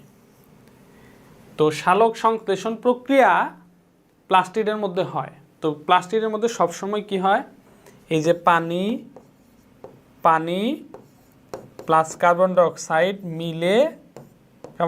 মিলে কি তৈরি হয়, গ্লুকোজ তৈরি হয়, C6H12O6, পাশাপাশি পানি তৈরি হয় এবং কি তৈরি হয়, অক্সিজেন তৈরি হয়, রাইট। এটা হলো সালোক সংশ্লেষণের মূল বিক্রিয়া। সবসময় পানি এই যে কার্বন ডাইঅক্সাইড গ্রহণ কইরা অক্সিজেন তৈরি করে। আর রেসপিরেশন মানে হলো শ্বসন, এটাকে বলে আলোক শোষণ। ফটো রেসপিরেশন, এটার বাংলা হচ্ছে কি, এটার বাংলা হচ্ছে আলোক শোষণ। তো আলোক শোষণ জিনিসটা কি, আর শ্বসন প্রক্রিয়াটা যদি আমরা দেখি, শ্বসন প্রক্রিয়ার মধ্যে কি হয়, এই যে গ্লুকোজ থাকে, গ্লুকোজ অক্সিজেনের উপস্থিতিতে গ্লুকোজ ভেঙে পানি তৈরি হয়, প্লাস কার্বন ডাইঅক্সাইড তৈরি হয়, আবার শক্তি তৈরি হয়, রাইট। এটাই তো মূল কথা। তার মানে দেখো, এই সালোক সংশ্লেষণ প্রক্রিয়ার একটা উল্টা প্রক্রিয়া হচ্ছে এটা। সালোক সংশ্লেষণ প্রক্রিয়া পানি কার্বন ডাইঅক্সাইড মিলে গ্লুকোজ তৈরি হয়, অক্সিজেন তৈরি হয়। আর এখানে শ্বসনের মধ্যে গ্লুকোজের সাথে অক্সিজেন আর গ্লুকোজ মিলে পানি কার্বন ডাইঅক্সাইড তৈরি হয়, শক্তি তৈরি হয়। তাহলে রেসপিরেশন যেটা, শ্বসন যেটা, এটা হলো সালোক সংশ্লেষণের উল্টা। শ্বসনের সময় অক্সিজেন গ্রহণ হয়, অক্সিজেন গ্রহণ হয়ে কার্বন ডাইঅক্সাইড তৈরি হয়। তো এই যে ফটো রেসপিরেশন যেটা সালোক সংশ্লেষণ প্রক্রিয়া, এটা স্বাভাবিক প্রক্রিয়া সবসময় চলতে থাকে, কিন্তু অনেক সময় মাঝে মাঝে প্লাস্টিড কী করে ফেলে, অক্সিজেন গ্রহণ করে। অক্সিজেন গ্রহণ করে কার্বন ডাইঅক্সাইড তৈরি করে। এই কাজও অনেক সময় এটার মধ্যে হয়ে যায়, একটু ব্যতিক্রম, মাঝে মাঝে ভুলবশত হয়ে যায়। তার মানে এই যে ফটো রেসপিরেশন সংঘটিত হয়, এটাকে ফটো রেসপিরেশন বলা হয়। যে সূর্যের আলো পড়ে, আলোর সাহায্যে এই ক্রিয়াটা হয়। অনেক সময় অক্সিজেন গ্রহণ করে কার্বন ডাইঅক্সাইড তৈরি করে ফেলে। তাহলে অক্সিজেন গ্রহণ করে কার্বন ডাইঅক্সাইড তৈরি করলে সেটা রেসপিরেশন, শ্বসন হয়। অক্সিজেন গ্রহণ করে যখন কার্বন ডাইঅক্সাইড তৈরি, সেটা শ্বসন। তার মানে এই সালোক সংশ্লেষণ প্রক্রিয়ার মধ্যেই অনেক সময় মাঝে মাঝে শ্বসন প্রক্রিয়া হয়ে যায়, অক্সিজেনও গ্রহণ করে ফেলে, এটাকে ফটো রেসপিরেশন বলা হয়। তাহলে এই প্রক্রিয়াটা প্লাস্টিডের মধ্যেই ঘটে, অনেক সময় ঘটে। তার মানে এটাও সঠিক। তাহলে সঠিক উত্তর 1, 2 এবং 3, তিনটাই সঠিক। 1, 2, 3। নতুন একটা তথ্য আমরা জানলাম যে প্লাস্টিডের মধ্যে কি হয়, ফটো রেসপিরেশন সংঘটিত হয়, আলোক শোষণ প্রক্রিয়া সংঘটিত হয়। ওকে, নেক্সট কোশ্চেনের মধ্যে আমরা যাচ্ছি। লনের সবুজ ঘাস কিছুদিন ইটের নিচে চাপা পড়ে থাকায় ঘাসগুলো বর্ণহীন হয়ে গেল। তাহলে হচ্ছে এটা আর কি, এটা তো আমার জানার দরকার নেই যে সবুজ ঘাস কিছুদিন মাটির নিচে চাপা পড়ে ঘাসগুলো বর্ণহীন হয়ে গেছে। তো ঘাসের মধ্যে যদি আলো না পড়ে তখন তো আস্তে আস্তে ঘাস সাদা হয়ে যায়, তাই না, বর্ণহীন হয়ে যায়। সব ধরনের, আচ্ছা বলছে যে উদ্দীপকে বর্ণিত ঘাসগুলো বর্ণহীন হওয়ার কারণ কি, কেন বর্ণহীন হলো? সব ধরনের প্লাস্টিড নষ্ট হয়ে যাওয়া না, এটা সঠিক না। প্লাস্টিড নষ্ট হয় নাই, কারণ ওইটা যদি আমি এই যে ইটের নিচে ইটটা যদি আমি ছেড়ে দিই, আবার সূর্য আলো পড়বে, আস্তে আস্তে ঘাসগুলো আবার সবুজ হয়ে যাবে। ক্লোরোপ্লাস্ট লিউকোপ্লাস্টে পরিণত হওয়া, জি এটাই সঠিক। ক্লোরোপ্লাস্ট যেগুলো ছিল এগুলো কী হয়েছে, লিউকোপ্লাস্টে পরিণত হয়ে গেছিলো। আমরা জানি লিউকোপ্লাস্ট হচ্ছে বর্ণহীন, যার কারণে ওগুলো কী হয়েছে, সূর্য আলো অনুপস্থিতিতে ক্লোরোপ্লাস্টগুলো আস্তে আস্তে লিউকোপ্লাস্টে পরিণত হয়ে গেছে। ক্লোরোপ্লাস্ট ক্রোমোপ্লাস্ট না, রঙিন হয় না, এটা সঠিক না। লিউকোপ্লাস্ট ক্রোমোপ্লাস্টে না। এখন যদি বলতো যে ইটের নিচে চাপা পড়ে বর্ণহীন হয়েছে, এখন হচ্ছে ইটটা সরানোর পরে আবার কিছুদিন পরে দেখা গেল ঘাসগুলো আবার সবুজ হয়ে গেছে, তখন হয়তো যে লিউকোপ্লাস্ট ক্রোমোপ্লাস্টে পরিণত হয়েছে। ঠিক আছে, তা একটা সাধারণত একটা সবুজ উদ্ভিদ যখন বের হয় তখন কিন্তু এটা বর্ণহীনই বের হয়, কাণ্ডের অগ্রভাগ আস্তে আস্তে সবুজ হয়ে যায়, মানে লিউকোপ্লাস্ট আস্তে আস্তে ক্রোমোপ্লাস্টে পরিণত হয়ে ক্লোরোপ্লাস্টে পরিণত হয়ে যায়। অন্য রঙের যদি হয় ক্রোমোপ্লাস্টে পরিণত হয়ে যাবে। তবে এখানে যেহেতু সবুজ অংশ সাদা হয়েছে তার মানে কি হয়েছে, ক্লোরোপ্লাস্ট লিউকোপ্লাস্টে পরিণত হয়েছে। ওকে, নেক্সট কোশ্চেনে যাচ্ছি। উদ্দীপকে বর্ণিত বর্ণহীন ঘাসগুলো কিছুদিন সূর্য আলোকের সংস্পর্শে থাকলে কি ঘটবে? উদ্দীপকের বর্ণিত বর্ণহীন ঘাসগুলো, এই যে এখন বলছে যে এই বর্ণহীন ঘাসগুলো যদি কিছুদিন কি থাকে, সূর্য আলোর সংস্পর্শে থাকে, তাহলে কি ঘটবে? লিউকোপ্লাস্ট ক্লোরোপ্লাস্টে পরিণত হবে। জি, এটা একটু আগে আমরা বললাম, এটা সঠিক, লিউকোপ্লাস্ট ক্লোরোপ্লাস্টে পরিণত হবে। ঘাসগুলো বর্ণহীন থেকে যাবে না, এটা সঠিক না। ঘাসগুলো ক্রমান্বয়ে সবুজ বর্ণ ধারণ করবে। জি, এটাও সঠিক। তার মানে 2 নাম্বার সঠিক না, 2 নাম্বার যেখানে আছে সেটা বাদ, 2 নাম্বার যেখানে আছে সেটা বাদ। সঠিক উত্তর হচ্ছে 1 এবং 3। ওকে ওকে, আচ্ছা পরবর্তী কোশ্চেনে যাচ্ছি। চিত্র এম হচ্ছে প্লাস্টিড, এটা হচ্ছে এম, আর এন হচ্ছে মাইটোকন্ড্রিয়া,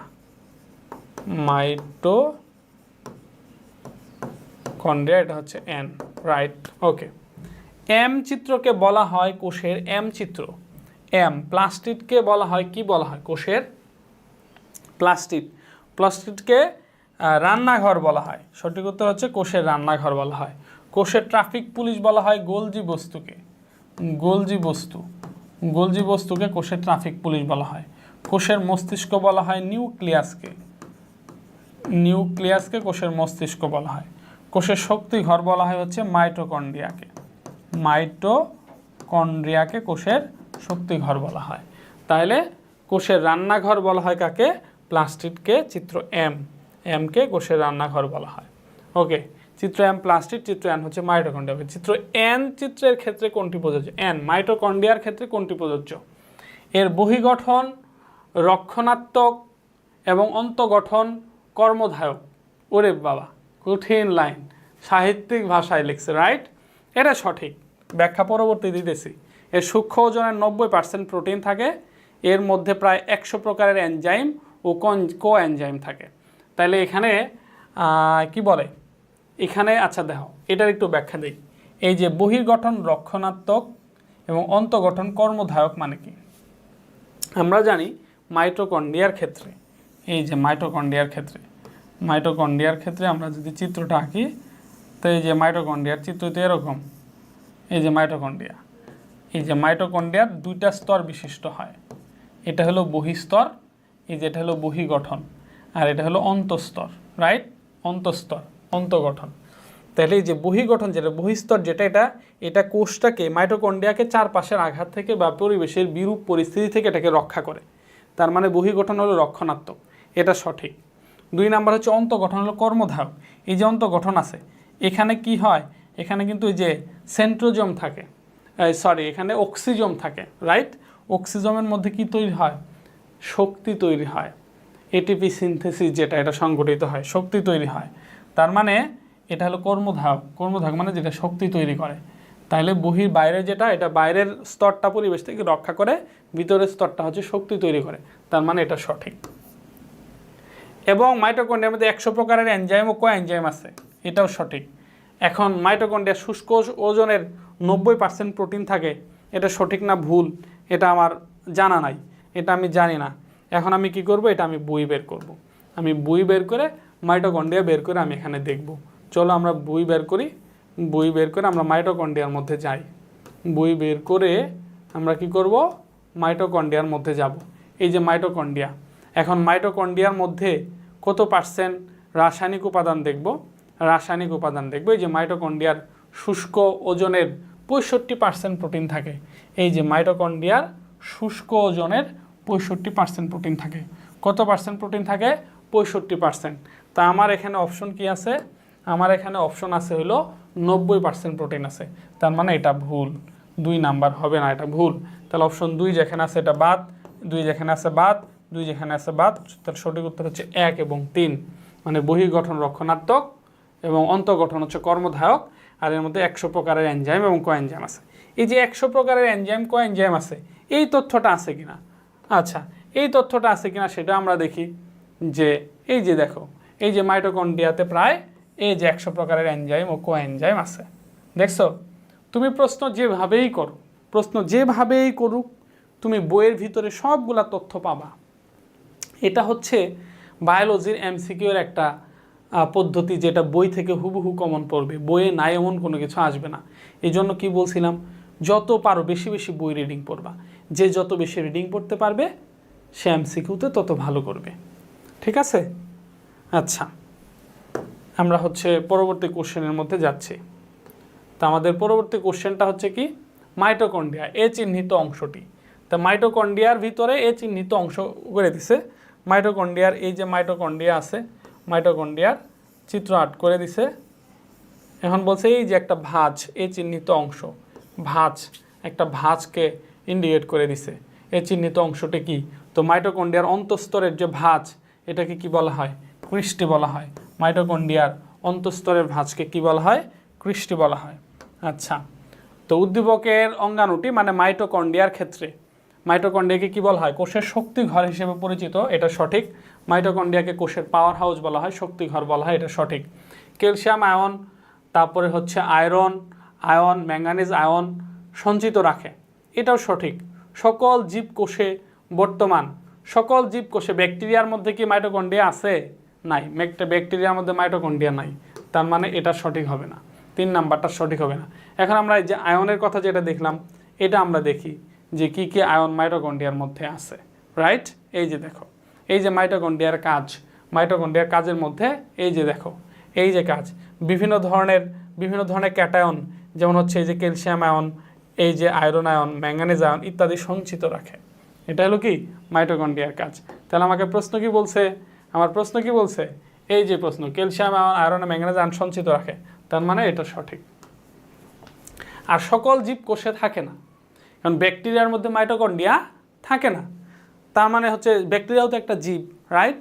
তার মানে সঠিক উত্তর হচ্ছে 1 এবং 2। এই যে 1 এবং 2, 3 নাম্বারটা যেহেতু ভুল, 3 নাম্বার যেখানে আছে বাদ, আচ্ছা, তাহলে আমরা পরবর্তী কোশ্চেনে যাচ্ছি। তো মাইটোকন্ড্রিয়া চিত্র দেওয়া আছে, এ চিহ্নিত এই যে অন্তঃস্তরের যে ভাঁজ, ভিতরে অন্তঃস্তরের ভাঁজ, এটাকে ইন্ডিকেট করে দেওয়া আছে।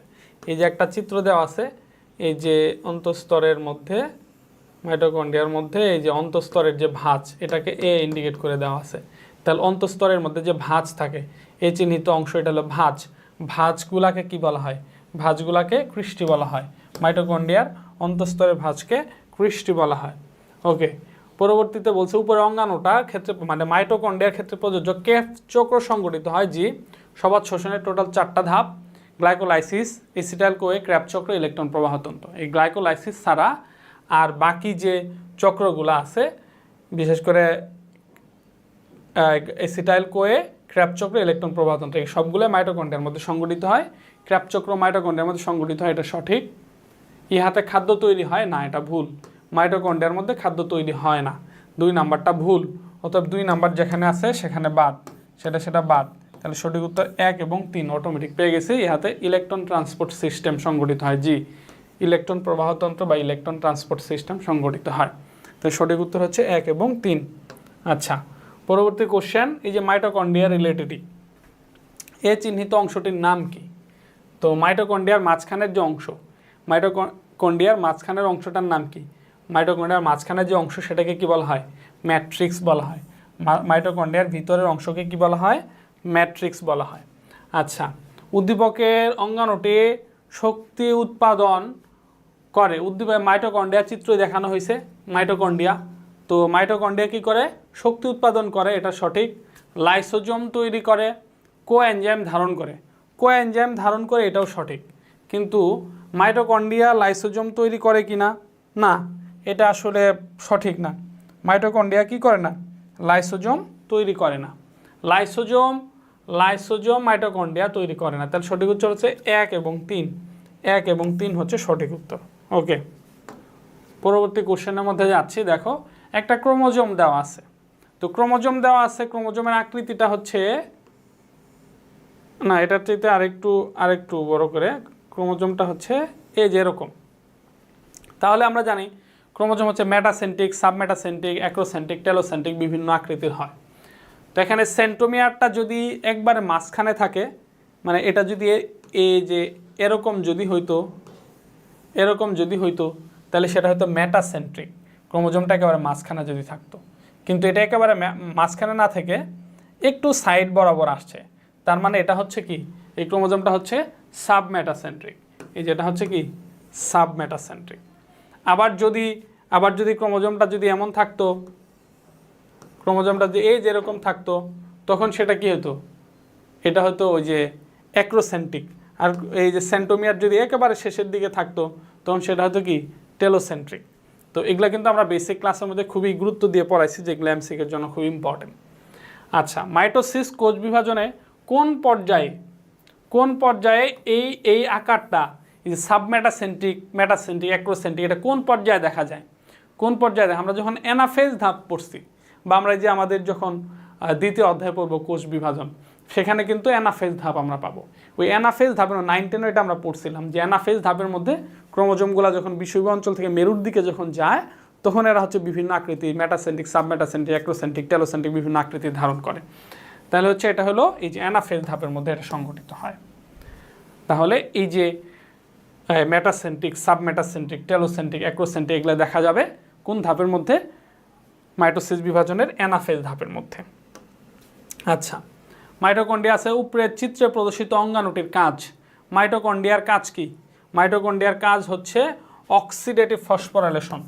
এই যে অক্সিডেটিভ ফসফোরাইলেশন মাইটোকন্ড্রিয়ার মধ্যে শ্বসন যখন হয়, সবাত শোষণের মধ্যে কিন্তু অনেক শক্তি তৈরি হয়। কেন? সেখানে অক্সিডেটিভ ফসফোরাইলেশন ঘটে। অক্সিডেটিভ ফসফোরাইলেশন কার মধ্যে ঘটে? শ্বসনের মধ্যে ঘটে, সবাত শোষণের মধ্যে ঘটে। আর শ্বসন কার মধ্যে ঘটে? মাইটোকন্ড্রিয়ার মধ্যে ঘটে। তার মানে হচ্ছে তাইলে এই মাইটোকন্ড্রিয়ার মধ্যে এটার কাজ কি?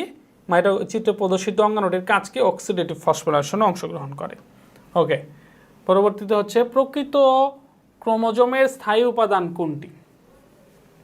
প্রকৃত ক্রোমোজোমের স্থায়ী উপাদান কোনটি? আচ্ছা, ক্রোমোজোমের স্থায়ী উপাদান, এখানে বলছে ক্রোমোজোমের স্থায়ী উপাদান সবসময় ডিএনএ। ক্রোমোজোমের স্থায়ী উপাদান কি? ডিএনএ। এটা প্রকৃত ক্রোমোজোম বলতে প্রকৃত কোষের যে ক্রোমোজোম, সাধারণ মানুষ বা উচ্চ শ্রেণীর উদ্ভিদ বা প্রকৃত কোষের যে ক্রোমোজোম, সেটা হচ্ছে কি, সেটা বোঝাইছে প্রকৃত ক্রোমোজোম। তা প্রকৃত কোষের ক্রোমোজোমের মধ্যে প্রধান উপাদান বা স্থায়ী উপাদান হচ্ছে কি? ডিএনএ। ওকে, নেক্সট কোশ্চেনে যাচ্ছে, উপরে প্রদর্শিত চিত্রের জন্য প্রযোজ্য। আচ্ছা, এই সিস্টার ক্রোমাটিড, নন সিস্টার ক্রোমাটিড, এটাও আমরা ওই কোষ বিভাজন অধ্যায়ে গেলে ক্লিয়ার হবে, বাট এটা আমরা হালকা একটু দেখাইছিলাম যে কোনটা সিস্টার কোনটা নন সিস্টার। তো যেমন ধরো এখানে একটা ক্রোমোজোম আছে, এই যে ক্রোমোজোমের দুইটা ক্রোমাটিড, এই যে একটা ক্রোমোজোম, এই যে দুইটা ক্রোমাটিড। আবার ধরো এই যে এখানে আর একটা ক্রোমোজোম আছে, এই যে ক্রোমোজোমের যে দুইটা বাহু, একটু দুইটা ক্রোমাটিড, এই যে দুইটা ক্রোমাটিড। তাহলে দেখো এই যে এখানে দুইটা ক্রোমোজোম এখানে দেখানো হয়েছে, দুইটা ক্রোমাটিড। এই দুইটা ক্রোমাটিড হলো পরস্পরের সিস্টার, মানে এই যে এরা দুইজন হলো পরস্পরের সিস্টার, বোন, নিজের বোন, সিস্টার ক্রোমাটিড। আর আমি যদি এর সাথে এর চিন্তা করি, তাহলে এরা হলো পরস্পরের নন সিস্টার ক্রোমাটিড। তাহলে এখানে বলছে, তাহলে যে এটা হলো বি, এটা হলো বি, তারপরে এটা হচ্ছে এ, তারপরে এটা হচ্ছে সি, এটা হচ্ছে ডি। তাহলে বি এর সাথে এ, এটা হলো সিস্টার, সি এর সাথে ডি সিস্টার, আর এর সাথে সি নন সিস্টার, রাইট? এখন বলছে এ ও বি নন সিস্টার ক্রোমাটিড, এ ও বি নন সিস্টার ক্রোমাটিড। এটা কি হলো না? এটা ভুল। এ ও বি তো সিস্টার ক্রোমাটিড, এখানে কি বলছে? নন সিস্টার ক্রোমাটিড। তার মানে এক নাম্বারটা ভুল, এক নাম্বারটা যেখানে আছে সেখানে বাদ। এই যে এক নম্বর এখানে আছে, এটা বাদ। এক নম্বর এখানে আছে, এটা বাদ। এক নম্বর এখানে আছে, বাদ। সঠিক উত্তর হবে কি 2 আর 3। এ ও সি এর মধ্যে ক্রসিং ওভার সম্ভব। এ এবং সি দুইটা নন সিস্টার ক্রোমাটিড, জি, দুইটা নন সিস্টার ক্রোমাটিড একত্রিত হয়ে এখানে কি হয়? ক্রসিং ওভার ঘটে, এটা সম্ভব। ক্রসিং ওভার কি? দুইটা নন সিস্টার ক্রোমাটিড একসাথে যুক্ত হয় অনুরূপ অংশে স্থান বিনিময় হয়। দ্বিতীয় অধ্যায়ে গেলে ক্লিয়ারভাবে বুঝতে পারবেন ইনশাল্লাহ। তাহলে ক্রসিং ওভারটা, এটা হচ্ছে এ এবং সি এর মধ্যে ক্রসিং ওভার সম্ভব। ক্রসিং ওভার সবসময় দুইটা নন সিস্টার ক্রোমাটিডের মধ্যে হয়।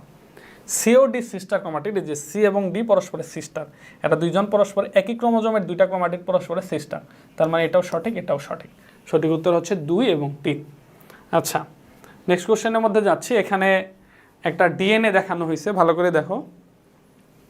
এটা হলো দুইটা সূত্রক দেখা যাচ্ছে, চিত্র পি, এই যে একটা সূত্রক এই যে একটা সূত্রক, দুইটা সূত্রক, তার মানে এটা হলো ডিএনএ।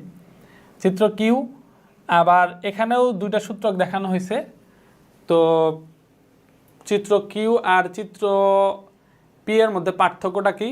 এ টি জি সি, ওকে, টি টি টি এ জি সি। আচ্ছা, আগে প্রশ্ন পড়ি তাহলে বুঝবো। উদ্দীপকে পি থেকে কিউ তৈরির কোন প্রক্রিয়া? পি থেকে কিউ তৈরি। আচ্ছা, ও ঠিক আছে, তাহলে এটা হচ্ছে চিত্র পি হচ্ছে একটা ডিএনএ, রাইট? চিত্র পি হচ্ছে একটা ডিএনএ, চিত্র কিউ হচ্ছে একটা ডিএনএ। তাহলে ডিএনএ থেকে ডিএনএ তৈরি হবে। তো ডিএনএ থেকে ডিএনএ তৈরির প্রক্রিয়াটাকে কি বলা হয়? ডিএনএ থেকে ডিএনএ তৈরি হয় কি? রেপ্লিকেশন প্রক্রিয়ায়, রেপ্লিকেশন বা প্রতিলিপন প্রক্রিয়ায়। তাহলে কিউ তৈরি হয় কোন প্রক্রিয়ায়? ডিএনএ থেকে ডিএনএ তৈরি হয় কোন প্রক্রিয়ায়? রেপ্লিকেশন প্রক্রিয়ার মাধ্যমে ডিএনএ থেকে ডিএনএ তৈরি হয়। ওকে, পরবর্তী কোশ্চেনে যাচ্ছি।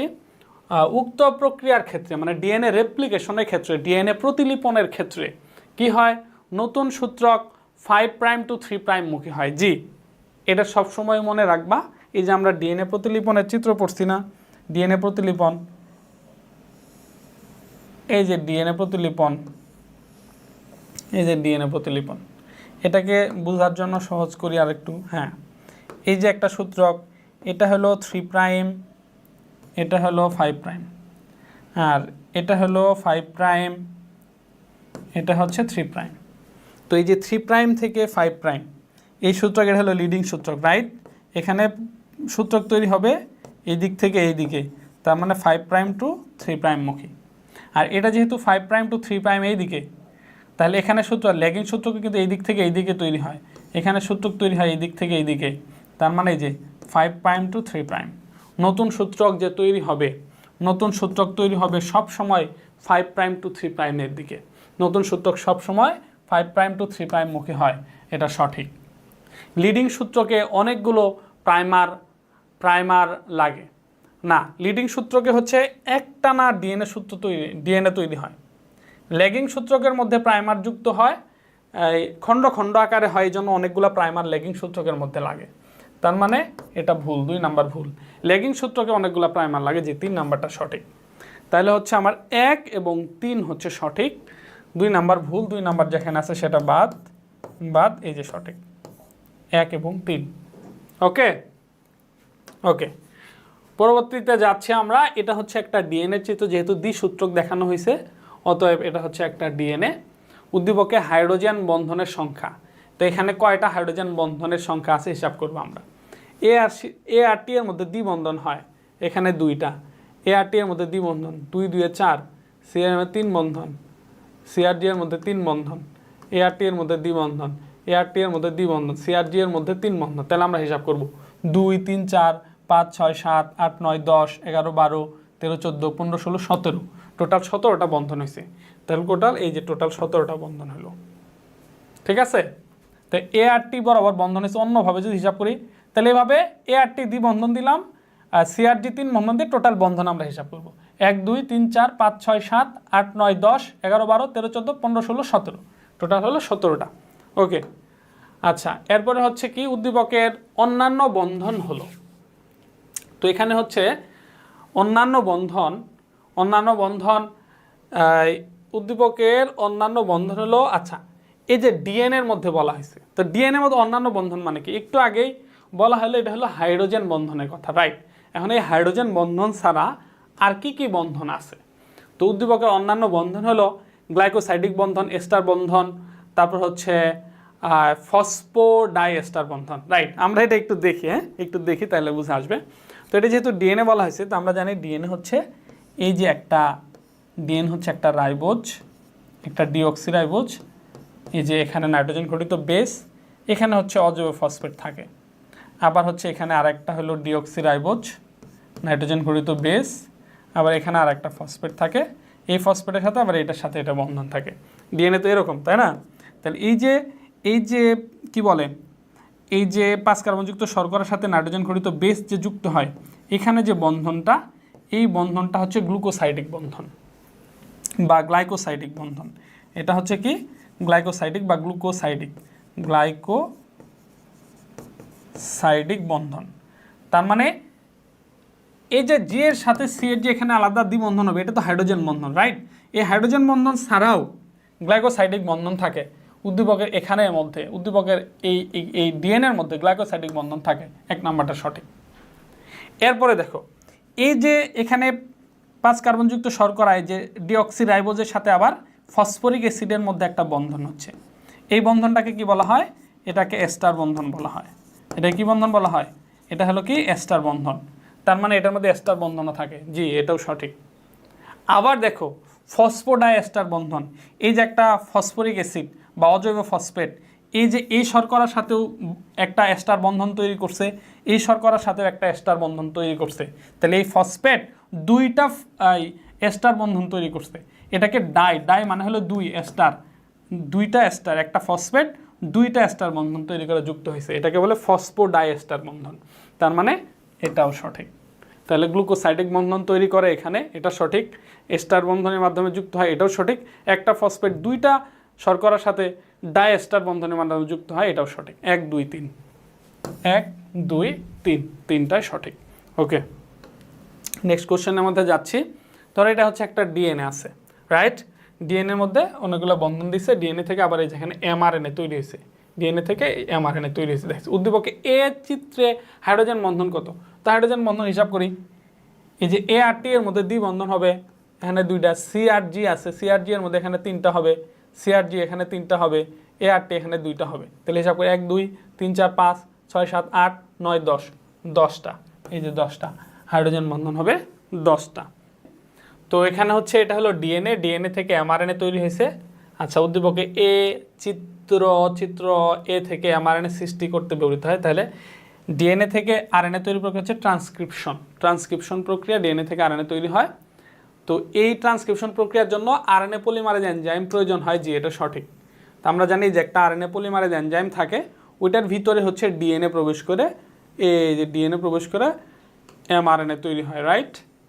এই যে এটাই তো প্রক্রিয়া, এই যেটা হচ্ছে কি আরএনএ পলিমারেজ এনজাইম,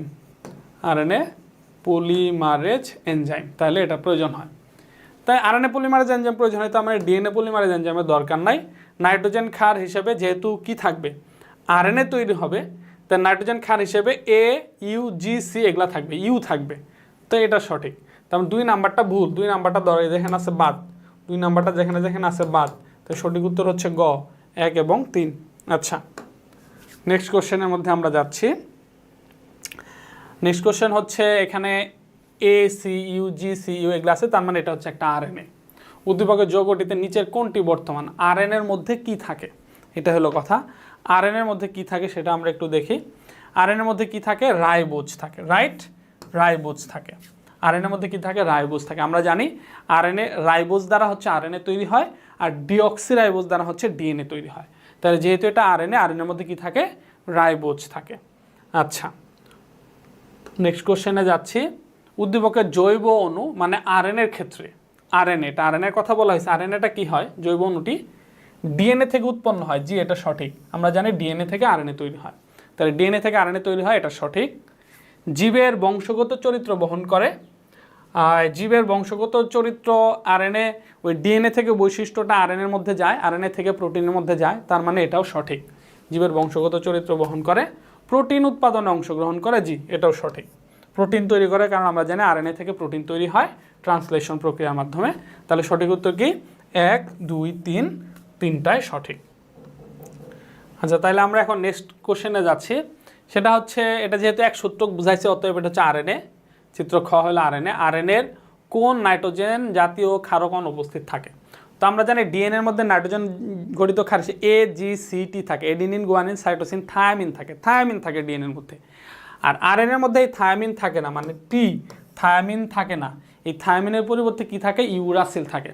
তাহলে আরএনএর ক্ষেত্রে নাইট্রোজেন জাতীয় ক্ষার কোনটা অনুপস্থিত থাকে? এই যে থায়ামিন, যেটা এটাই অনুপস্থিত থাকে, থায়ামিন থাকে না। সাইটোসিন থাকে, গুয়ানিন থাকে, এডিনিন থাকে, ইউরাসিল থাকে না কোনটা? আরএনএর মধ্যে থায়ামিন থাকে না। আর যদি বলে ডিএনএর মধ্যে কোনটা থাকে না, তা ডিএনএর মধ্যে কি থাকে না, ইউরাসিল থাকে না। ওকে, নেক্সট কোশ্চেন।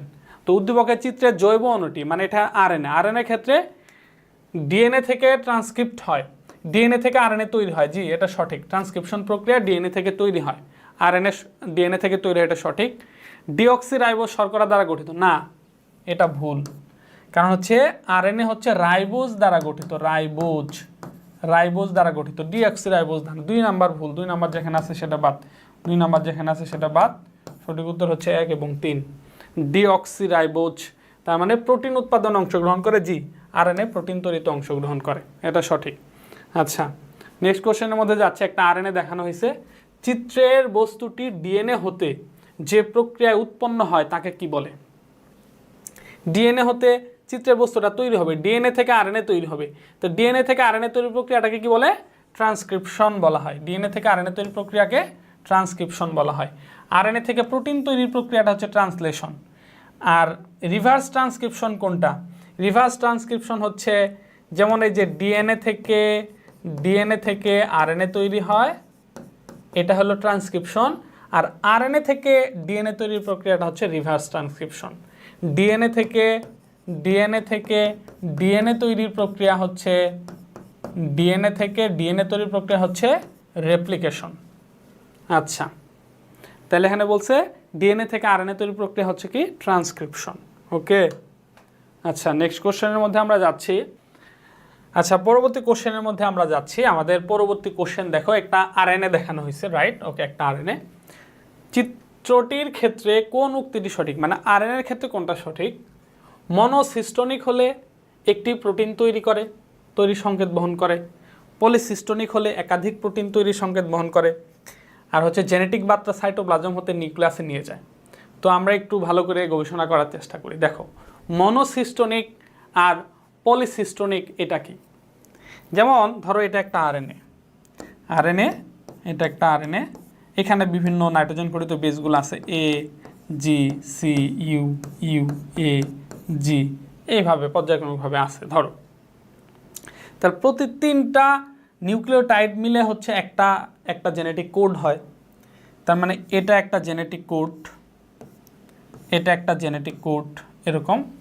আচ্ছা, মনোসিস্টোনিক তো একটা জেনেটিক কোডই যদি ওটার মধ্যে থাকে, শুধু একটা জেনেটিক কোডই আছে, তো একটা জেনেটিক কোড, এই জেনেটিক কোডগুলোর অ্যান্টিকোড বিশিষ্ট টিআরএনএ আছে, ওই টিআরএনএ একটা করে অ্যামাইনো অ্যাসিড আনে, ট্রান্সলেশনের মধ্যে আমরা দেখছি।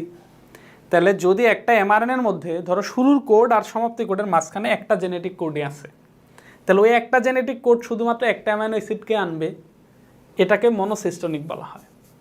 তাহলে যারা মনোসিস্টোনিক, তাহলে প্রোটিন তৈরির সংকেত বহন করে কয়টা? একটা। মনো মানে হলো এক, তাহলে মনোসিস্টোনিক যেটা মানে একটা কোড ছিল, একটা জেনেটিক কোড ছিল, ওই একটা জেনেটিক কোডই একটা অ্যামাইনো অ্যাসিডকে আনছে। মনোসিস্টোনিক একটা প্রোটিন তৈরির সংকেত বহন করে, এটা সঠিক। পলিসিস্টোনিক হলে একাধিক প্রোটিন তৈরির সংকেত বহন করে। এখন হচ্ছে যে যদি এই যে নিউক্লিওটাইড জেনেটিক কোড যদি একাধিক রকমের থাকে, তো বিভিন্ন ধরনের প্রোটিন তখন আনবে, তখন সেটা হলো কি? পলিসিস্টোনিক হলে একাধিক, এটাও সঠিক। আর জেনেটিক বার্তা সাইটোপ্লাজম হতে নিউক্লিয়াসে নিয়ে যায় না। দেখো, আরএনএ যে তৈরি হয়েছে ট্রান্সক্রিপশনের মাধ্যমে, ডিএনএ থেকে আরএনএ তৈরি হয়, এই ট্রান্সক্রিপশন প্রক্রিয়াটা হয় নিউক্লিয়াসের মধ্যে ডিএনএ থেকে আরএনএ তৈরি হওয়ার পরে এই আরএনএটা নিউক্লিয়াস থেকে বেরিয়ে সাইটোপ্লাজমের ভিতরে প্রবেশ করে। তার মানে জেনেটিক বার্তা এতক্ষণ নিউক্লিয়াসের মধ্যে ছিল, পরবর্তীতে আরএনএ তৈরি হয়ে ট্রান্সক্রিপশনের মাধ্যমে এই নিউক্লিয়াস থেকে বার্তাটা আসলে সাইটোপ্লাজমের মধ্যে আসলো। এখানে কি বলছে? জেনেটিক বার্তা সাইটোপ্লাজম হতে নিউক্লিয়াসে নিয়ে যায় না, এটা উল্টা লিখছে। জেনেটিক বার্তা মূলত নিউক্লিয়াস থেকে সাইটোপ্লাজমে নিয়ে যায়। তাহলে এই ট্রান্সক্রিপশনের মাধ্যমে বা আরএনএ তৈরি হওয়ার মাধ্যমে জেনেটিক বার্তা নিউক্লিয়াস থেকে সাইটোপ্লাজমের মধ্যে যায়। তার মানে 3 নাম্বারটা হবে না, এটা ভুল। 3 নাম্বার যেখানে আছে সেটা বাদ, সঠিক উত্তর হচ্ছে 1 এবং 2। আচ্ছা, তো নেক্সট কোশ্চেন, এই যে একটা দেখানো হয়েছে, চিত্র পি একটা দেখানো হয়েছে, তো এটা হলো 3' to 5', এটা 5' to 3', মানে এটা একটা ডিএনএকে দেখানো হয়েছে। পিতে হাইড্রোজেন বন্ধন সংখ্যা কত? তা হাইড্রোজেন বন্ধন সংখ্যা আমরা হিসাব করব। জি বরাবর হবে সি, মাঝখানে হবে 3 বন্ধন, এ বরাবর হবে টি, মাঝখানে হবে দ্বি বন্ধন, জি বরাবর হবে সি 3 বন্ধন, এ বরাবর হবে টি দ্বি বন্ধন, সি বরাবর হবে জি 3 বন্ধন। এখন আমরা হিসাব করব 1 2 3 4 5 6 7 8 9 10 11 12 13, টোটাল কয়টা বন্ধন হয়েছে? 13টা। এই যে 13, টোটাল হাইড্রোজেন বন্ধনের সংখ্যা 13টা। নেক্সট কোশ্চেনে যাচ্ছি। তো উপরে উদ্দীপক হতে সৃষ্ট mRNA-এর ক্ষার বিন্যাস কোনটি? তাহলে হচ্ছে যে এখান থেকে যদি একটা mRNA তৈরি হয় সেটার ক্ষার বিন্যাস কি হবে? তাহলে জি বরাবর কি হবে? সি, এ বরাবর কি হবে?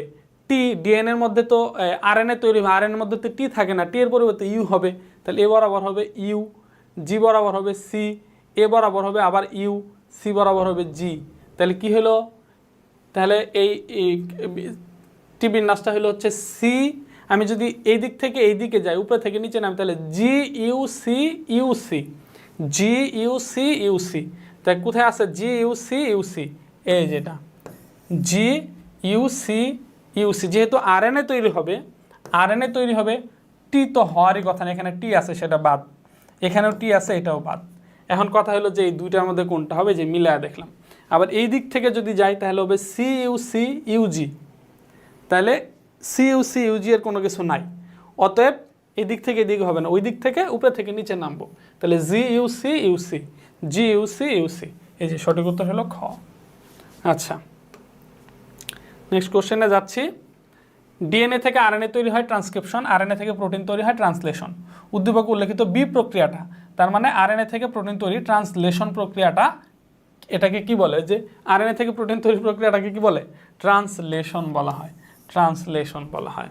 ওকে, নেক্সট কোশ্চেন। তো উদ্দীপকে এ প্রক্রিয়াটা সম্পূর্ণ করতে, ট্রান্সক্রিপশন প্রক্রিয়া, ডিএনএ থেকে আরএনএ তৈরি হবে, ট্রান্সক্রিপশন প্রক্রিয়াটা সম্পূর্ণ করতে কি প্রয়োজন হয়? আরএনএ পলিমারেজ এনজাইমের প্রয়োজন হয়। জি, এটা সঠিক, আরএনএ পলিমারেজ এনজাইমের প্রয়োজন হয়। তারপরে হচ্ছে ডিএনএ থেকে আরএনএ তৈরি হবে, ডিএনএ থেকে আরএনএ তৈরি হবে, তা আমার ডিএনএ প্রয়োজন হবে, রাইট? ডিএনএ তো অবশ্যই প্রয়োজন হবে, বিয়ে করার জন্য বউ প্রয়োজন হবে না? আচ্ছা, ডিএনএ এবং সহযোগী লিপিড না, আসলে সহযোগী প্রোটিন দরকার হয়, সহযোগী প্রোটিন দরকার হয়, সহযোগী লিপিড না। তার মানে 2 নাম্বারটা ভুল, 2 নাম্বারটা যেখানে আছে সেখানে বাদ। সঠিক উত্তর হচ্ছে 1 এবং 3। আচ্ছা, পরবর্তী কোশ্চেনের মধ্যে যাচ্ছে। একটা ডিএনএ দেখানো হয়েছে, একটা ডিএনএ ডাবল হেলিক্স দেখানো হয়েছে, দ্বিসূত্র বিশিষ্ট ডিএনএ দেখানো হয়েছে, দ্বিসূত্র বিশিষ্ট ডিএনএ দেখানো হয়েছে। আচ্ছা, অনেকটি কোনটা অনুপস্থিত থাকে? ডিএনএর মধ্যে কোনটা অনুপস্থিত থাকে? ইউরাসিল। এই যে ইউরাসিল, ইউরাসিল ডিএনএর মধ্যে থাকে না, ইউরাসিল থাকে আরএনএর মধ্যে, রাইট? ওকে, প্রদর্শিত অণুটি এক সূত্রক বিশিষ্ট হলে এদের মধ্যে মৌলিক পার্থক্য, মানে ডিএনএ যদি আরএনএ হয়, মানে ডিএনএ এবং আরএনএর মধ্যে মৌলিক পার্থক্যটা কি হয়? ডিএনএর সাথে আরএনএর মৌলিক পার্থক্য হচ্ছে ক্ষারকের মধ্যে। জি, ডিএনএর মধ্যে থায়ামিন থাকে আর আরএনএর মধ্যে থায়ামিনের পরিবর্তে ইউরাসিল থাকে, ক্ষারকের মধ্যে পার্থক্য। বৈশিষ্ট্য নিয়ন্ত্রণে পার্থক্য আছে, জি অবশ্যই পার্থক্য আছে, কারণ ডিএনএর মধ্যে জেনেটিক কোডের সাথে আরএনএর জেনেটিক কোড তো মিলবে না, কারণ হলো আরএনএর মধ্যে তো এই যে যেহেতু ক্ষারক চেঞ্জ হয়ে গেছে, অতএব এদের মধ্যে বৈশিষ্ট্যর মধ্যেও সামান্য পরিবর্তন অবশ্যই থাকবে, বৈশিষ্ট্য নিয়ন্ত্রণের পরিবর্তন আছে। সুগারের মধ্যে, ডিএনএর মধ্যে কি থাকে? ডিঅক্সিরাইবোজ থাকে, আর আরএনএর মধ্যে রাইবোজ থাকে। ডিঅক্সিরাইবোজ এবং রাইবোজের মধ্যেও কিন্তু বেসিক একটা পার্থক্য আছে। তার মানে এই 3 ধরনের পার্থক্য এটার মধ্যে ডিএনএ এবং আরএনএর মধ্যে লক্ষ্য করা যায়। ক্ষারকের মধ্যেও পার্থক্য আছে, বৈশিষ্ট্য নিয়ন্ত্রণের পার্থক্য আছে, সুগারের মধ্যেও পার্থক্য আছে। তার মানে সঠিক উত্তর হচ্ছে 1 2 3, 3টাই হবে। তো আমরা নেক্সট কোশ্চেনের মধ্যে যাচ্ছি। উদ্দীপকের অণুটির অনুলিপনে ব্যবহৃত বা প্রতিলিপন রেপ্লিকেশনে ব্যবহৃত এনজাইম হলো। তো এটা ডিএনএ দেখানো হয়েছে, তো ডিএনএ রেপ্লিকেশনের জন্য কি কি এনজাইম লাগে? তো ডিএনএ দেখো, ডিএনএ এই যে একটা ডিএনএ আছে, ডিএনএর মধ্যে দ্বিসূত্রক, ডেটা একটু ভালো করে রাখি, ধরো দ্বিসূত্রক একটা ডিএনএ আছে, দ্বিসূত্রক একটা ডিএনএ আছে। তো ডিএনএ রেপ্লিকেশনের জন্য কি কি এনজাইম লাগে? তো প্রথমে একটা হেলিকেজ এনজাইম আসে, সূত্রক দুটাকে ভেঙে দেয়, তার মানে হেলিকেজ এনজাইম প্রয়োজন হয়, রাইট? আচ্ছা, এরপরে যখন একটা পরিপূরক সূত্রক তৈরি হয় তখন কিন্তু লাইগেজ এনজাইমেরও দরকার হয়। আবার হচ্ছে যে এই যে এখান থেকে যে পরিপূরক সূত্রকটা যে তৈরি হওয়া শুরু হবে, ওইখানে কিন্তু একটা ডিএনএ পলিমারেজ এনজাইম আসে, আসা কিন্তু ওই যে ডিএনএ পলিমারেজ 3 এনজাইম আসা কিন্তু প্রক্রিয়াটা শুরু করে দেয়, তার মানে পলিমারেজ এনজাইমও লাগতেছে। তো ডিএনএ রেপ্লিকেশনের জন্য আমার পলিমারেজ এনজাইমও লাগতেছে, লাইগেজ এনজাইমও লাগতেছে, হেলিগেজ এনজাইমও লাগতেছে। 3 ধরনের এনজাইমই প্রয়োজন হচ্ছে। তার মানে সঠিক উত্তর হচ্ছে 1, 2 এবং 3, 3টাই সঠিক উত্তর। ওকে, নেক্সট কোশ্চেনের মধ্যে আমরা যাচ্ছি, একেবারে শেষের দিকে আসছি অনেকটা আমরা। তো ডিএনএ থেকে এই যে দ্বিসূত্রক আছে, দ্বিসূত্রক থেকে দ্বিসূত্রক দুইটা তৈরি, ডিএনএ থেকে দুইটা ডিএনএ তৈরি হয়েছে, তার মানে প্রক্রিয়াটা হচ্ছে ট্রান্সক্রিপশন রেপ্লিকেশন প্রক্রিয়া, একটা ডিএনএ থেকে দুইটা ডিএনএ হচ্ছে। উদ্দীপকের পি থেকে কিউ তৈরি হয় কোন প্রক্রিয়ায়? তো ডিএনএ থেকে একটা ডিএনএ থেকে দুইটা ডিএনএ তৈরি হবে, এটা কোন প্রক্রিয়ায়? রেপ্লিকেশন প্রক্রিয়ায়। ডিএনএ প্রতিলিপনের মাধ্যমে একটা ডিএনএ থেকে দুইটা ডিএনএ তৈরি হবে। ওকে, এবং এই যে উক্ত প্রক্রিয়ায় ব্যবহৃত এনজাইম, রেপ্লিকেশনের মধ্যে ব্যবহৃত এনজাইম একটু আগে দেখলাম হেলিগেজ এনজাইম প্রয়োজন হয়, আর ডিএনএ পলিমারেজ এনজাইমও প্রয়োজন হয়।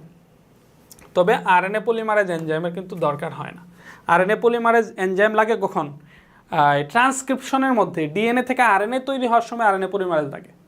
বাট এই যে একটু আগে দেখলাম কয়টা এনজাইমের প্রয়োজন হয়? এই যে 3টা এনজাইমের এখানে প্রয়োজন হয়, হেলিগেজ এনজাইম, লাইগেজ এনজাইম আর পলিমারেজ এনজাইম। পলিমারেজ বলতে এখানে তাও এটা হচ্ছে DNA polymerase enzyme, DNA polymerase 3, ঠিক আছে। বাট হচ্ছে এখানে যেটা বলছে সেটা হচ্ছে যে আরএনএ পলিমারেজ আসলে দরকার পড়ে না, তার মানে 1 এবং 3 হচ্ছে সঠিক, 1 এবং 3 হচ্ছে সঠিক উত্তর।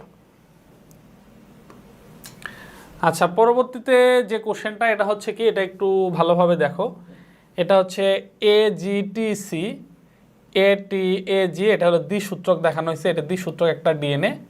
এখান থেকেও এই যে এখানে একটা দ্বিসূত্রক, এখানে একটা দ্বিসূত্রক, তার মানে এখান থেকে ডিএনএ তৈরি হয়েছে, রেপ্লিকেশন হয়েছে, ডিএনএ প্রতিলিপন হয়েছে, একটা ডিএনএ থেকে এখানে একটা ডিএনএ, এখানে একটা ডিএনএ, দুইটা ডিএনএ পাওয়া গেছে। দেন এই ডিএনএ থেকে আবার আরএনএ পাওয়া গেছে, তার মানে এটা হলো রেপ্লিকেশন, এটা হলো ডিএনএ থেকে আরএনএ তৈরির প্রক্রিয়া ট্রান্সক্রিপশন, রাইট। তার মানে এখানে কি হয়েছে এই প্রক্রিয়াটা, যে ডিএনএ থেকে ডিএনএ পাওয়া গেছে, পরে আবার ডিএনএ থেকে এমআরএনএ পাওয়া গেছে, তাহলে ডিএনএ থেকে ডিএনএ তৈরির প্রক্রিয়া হচ্ছে রেপ্লিকেশন, ডিএনএ থেকে এমআরএনএ তৈরির প্রক্রিয়া হচ্ছে ট্রান্সক্রিপশন। উদ্দীপকে এ চিহ্নিত অংশে সংঘটিত প্রক্রিয়াটি হলো, এ চিহ্নিত অংশে এই যে এটা হলো এ চিহ্নিত অংশ, তাহলে এ চিহ্নিত অংশ সংঘটিত প্রক্রিয়াটা হচ্ছে রেপ্লিকেশন, আর বি চিহ্নিতের মধ্যে সংঘটিত প্রক্রিয়াটাই, বি এর মধ্যে প্রক্রিয়াটা হচ্ছে ট্রান্সক্রিপশন। তাহলে এ চিহ্নিত অংশে সংঘটিত প্রক্রিয়াটি হচ্ছে রেপ্লিকেশন, ডিএনএ অনুলিপন। তো আমরা হচ্ছে এই মুহূর্তে একেবারে শেষের দিকে চলে আসছি, আজকের দিনের সর্বশেষ এমসিকিউটা আমরা আলোচনা করব। তো এটা দেখো ভালো করে, এটা হচ্ছে এই যে ডিএনএ থেকে দুইটা ডিএনএ তৈরি হয়েছে, ট্রান্সক্রিপশন প্রক্রিয়া, এখানে ডিএনএ থেকে আরএনএ তৈরি হবে, রাইট। এখানে বি, এটা একটু ভালো করে খেয়াল করো, এই যে এখান থেকে বিটা তৈরি হয়েছে এখানে, তাহলে এখানে হচ্ছে 3' to 5' মুখী সূত্র, রাইট। এখানে সূত্রকটা হচ্ছে 3' to 5' মুখে একটা সূত্রক। এখানে নাইট্রোজেন ঘটিত বেসগুলা কি আছে? টি, 4টা বেস আছে, একটা হচ্ছে টি, তারপরে আছে হলো সি, তারপরে হচ্ছে এ, তারপরে হচ্ছে জি, এই হচ্ছে নাইট্রোজেন বেস। তো এটার যদি পরিপূরক আরএনএ যদি তৈরি হয়, এটার উপর আরএনএ যেটা তৈরি হবে, তো আরএনএ কিভাবে তৈরি হবে? তো টি বরাবর কি হবে? টি বরাবর আসবে হচ্ছে টি বরাবর এ আসবে, রাইট, এ আসবে, এবং সি বরাবর আসবে হচ্ছে জি, এ বরাবর আসবে হলো ইউ, টি আসবে না, ইউ আসবে, জি বরাবর আসবে হচ্ছে সি। তাহলে এই যে আরএনএটা তৈরি হলো, আরএনএটা তাহলে এটা হচ্ছে 3' to 5', আর এখানে সূত্রকটা তৈরি হবে 5' to 3', এই টাইপের সূত্রক সবসময় তৈরি হবে, রাইট। ওকে, কারণ পরিপূরক সূত্রক সবসময় কি হবে? সবসময় হচ্ছে 5' থেকে 3'-এর দিকে তৈরি হয়। আচ্ছা, এখন হচ্ছে যে তাহলে একটু ভালো করে দেখো, এখানে যে আরএনএর যে তৈরি হলো, এটা হলো আরএনএ তৈরি হবে, এমআরএনএ তৈরি হবে। তাহলে পরিপূরক সূত্রটা, টি এর পরিপূরক হচ্ছে এ, সি এর পরিপূরক হচ্ছে জি, এর পরিপূরক হচ্ছে ইউ, আর জি এর হচ্ছে সি, তার মানে এ জি ইউ সি। বি চিহ্নিত অংশের নিচের কোনটি উৎপন্ন হয়? এই যে এমআরএনএতে যেটা তৈরি হবে, এটা কি হবে? এ জি ইউ সি তৈরি হবে, এ জি ইউ সি তৈরি হবে, রাইট। এখন বলছে যে এ জি ইউ সি, দেখো অপশনে একটাও নাই, এ যে এটা আসলে ভুল, এটা এটা এটা ভুল হয়েছে, ওটাতে ভুল হয়েছে। সঠিক উত্তর হবে কি এ G U C, A G U C হবে, এ জি ইউ সি এটা হবে। আচ্ছা এখন হচ্ছে যে তাহলে তারা যেটা চিন্তা করছে, এখন এটা যদি এখানে না হয়, যদি এখানে দিত, এখানে যদি দিই, এটার পরিপূরক যদি হইতো, এটার পরিপূরক যদি হয়, তো আমরা কিন্তু এটা কিন্তু কমপ্লিমেন্টারি সূত্র। যখন এটা কেন অপশনটা ভুল হয়েছে যে আমি দেখাচ্ছি। যেমন ধরো এটা হচ্ছে আরএনএ পলিমারেজ এনজাইম, এখানে ডিএনএ প্রবেশ করছে, প্রবেশ করার পরে সূত্রক দুটো বিচ্ছিন্ন হয়েছে। এখানে কিন্তু দুইটা সূত্রক আছে, এটা হলো 3' টু 5' মুখে, আর একটা হচ্ছে 5' টু 3' মুখে, রাইট? তো এখানে কিন্তু সবসময় এই ট্রান্সক্রিপশন প্রক্রিয়াকে অংশগ্রহণ করে, সবসময় হলো 3' টু 5' মুখী সূত্রকটাই অংশগ্রহণ করে। 3' টু 5' মুখী সূত্রক অংশগ্রহণ করবে, এখানে ডিএনএ তৈরি হবে 5' টু 3' মুখী।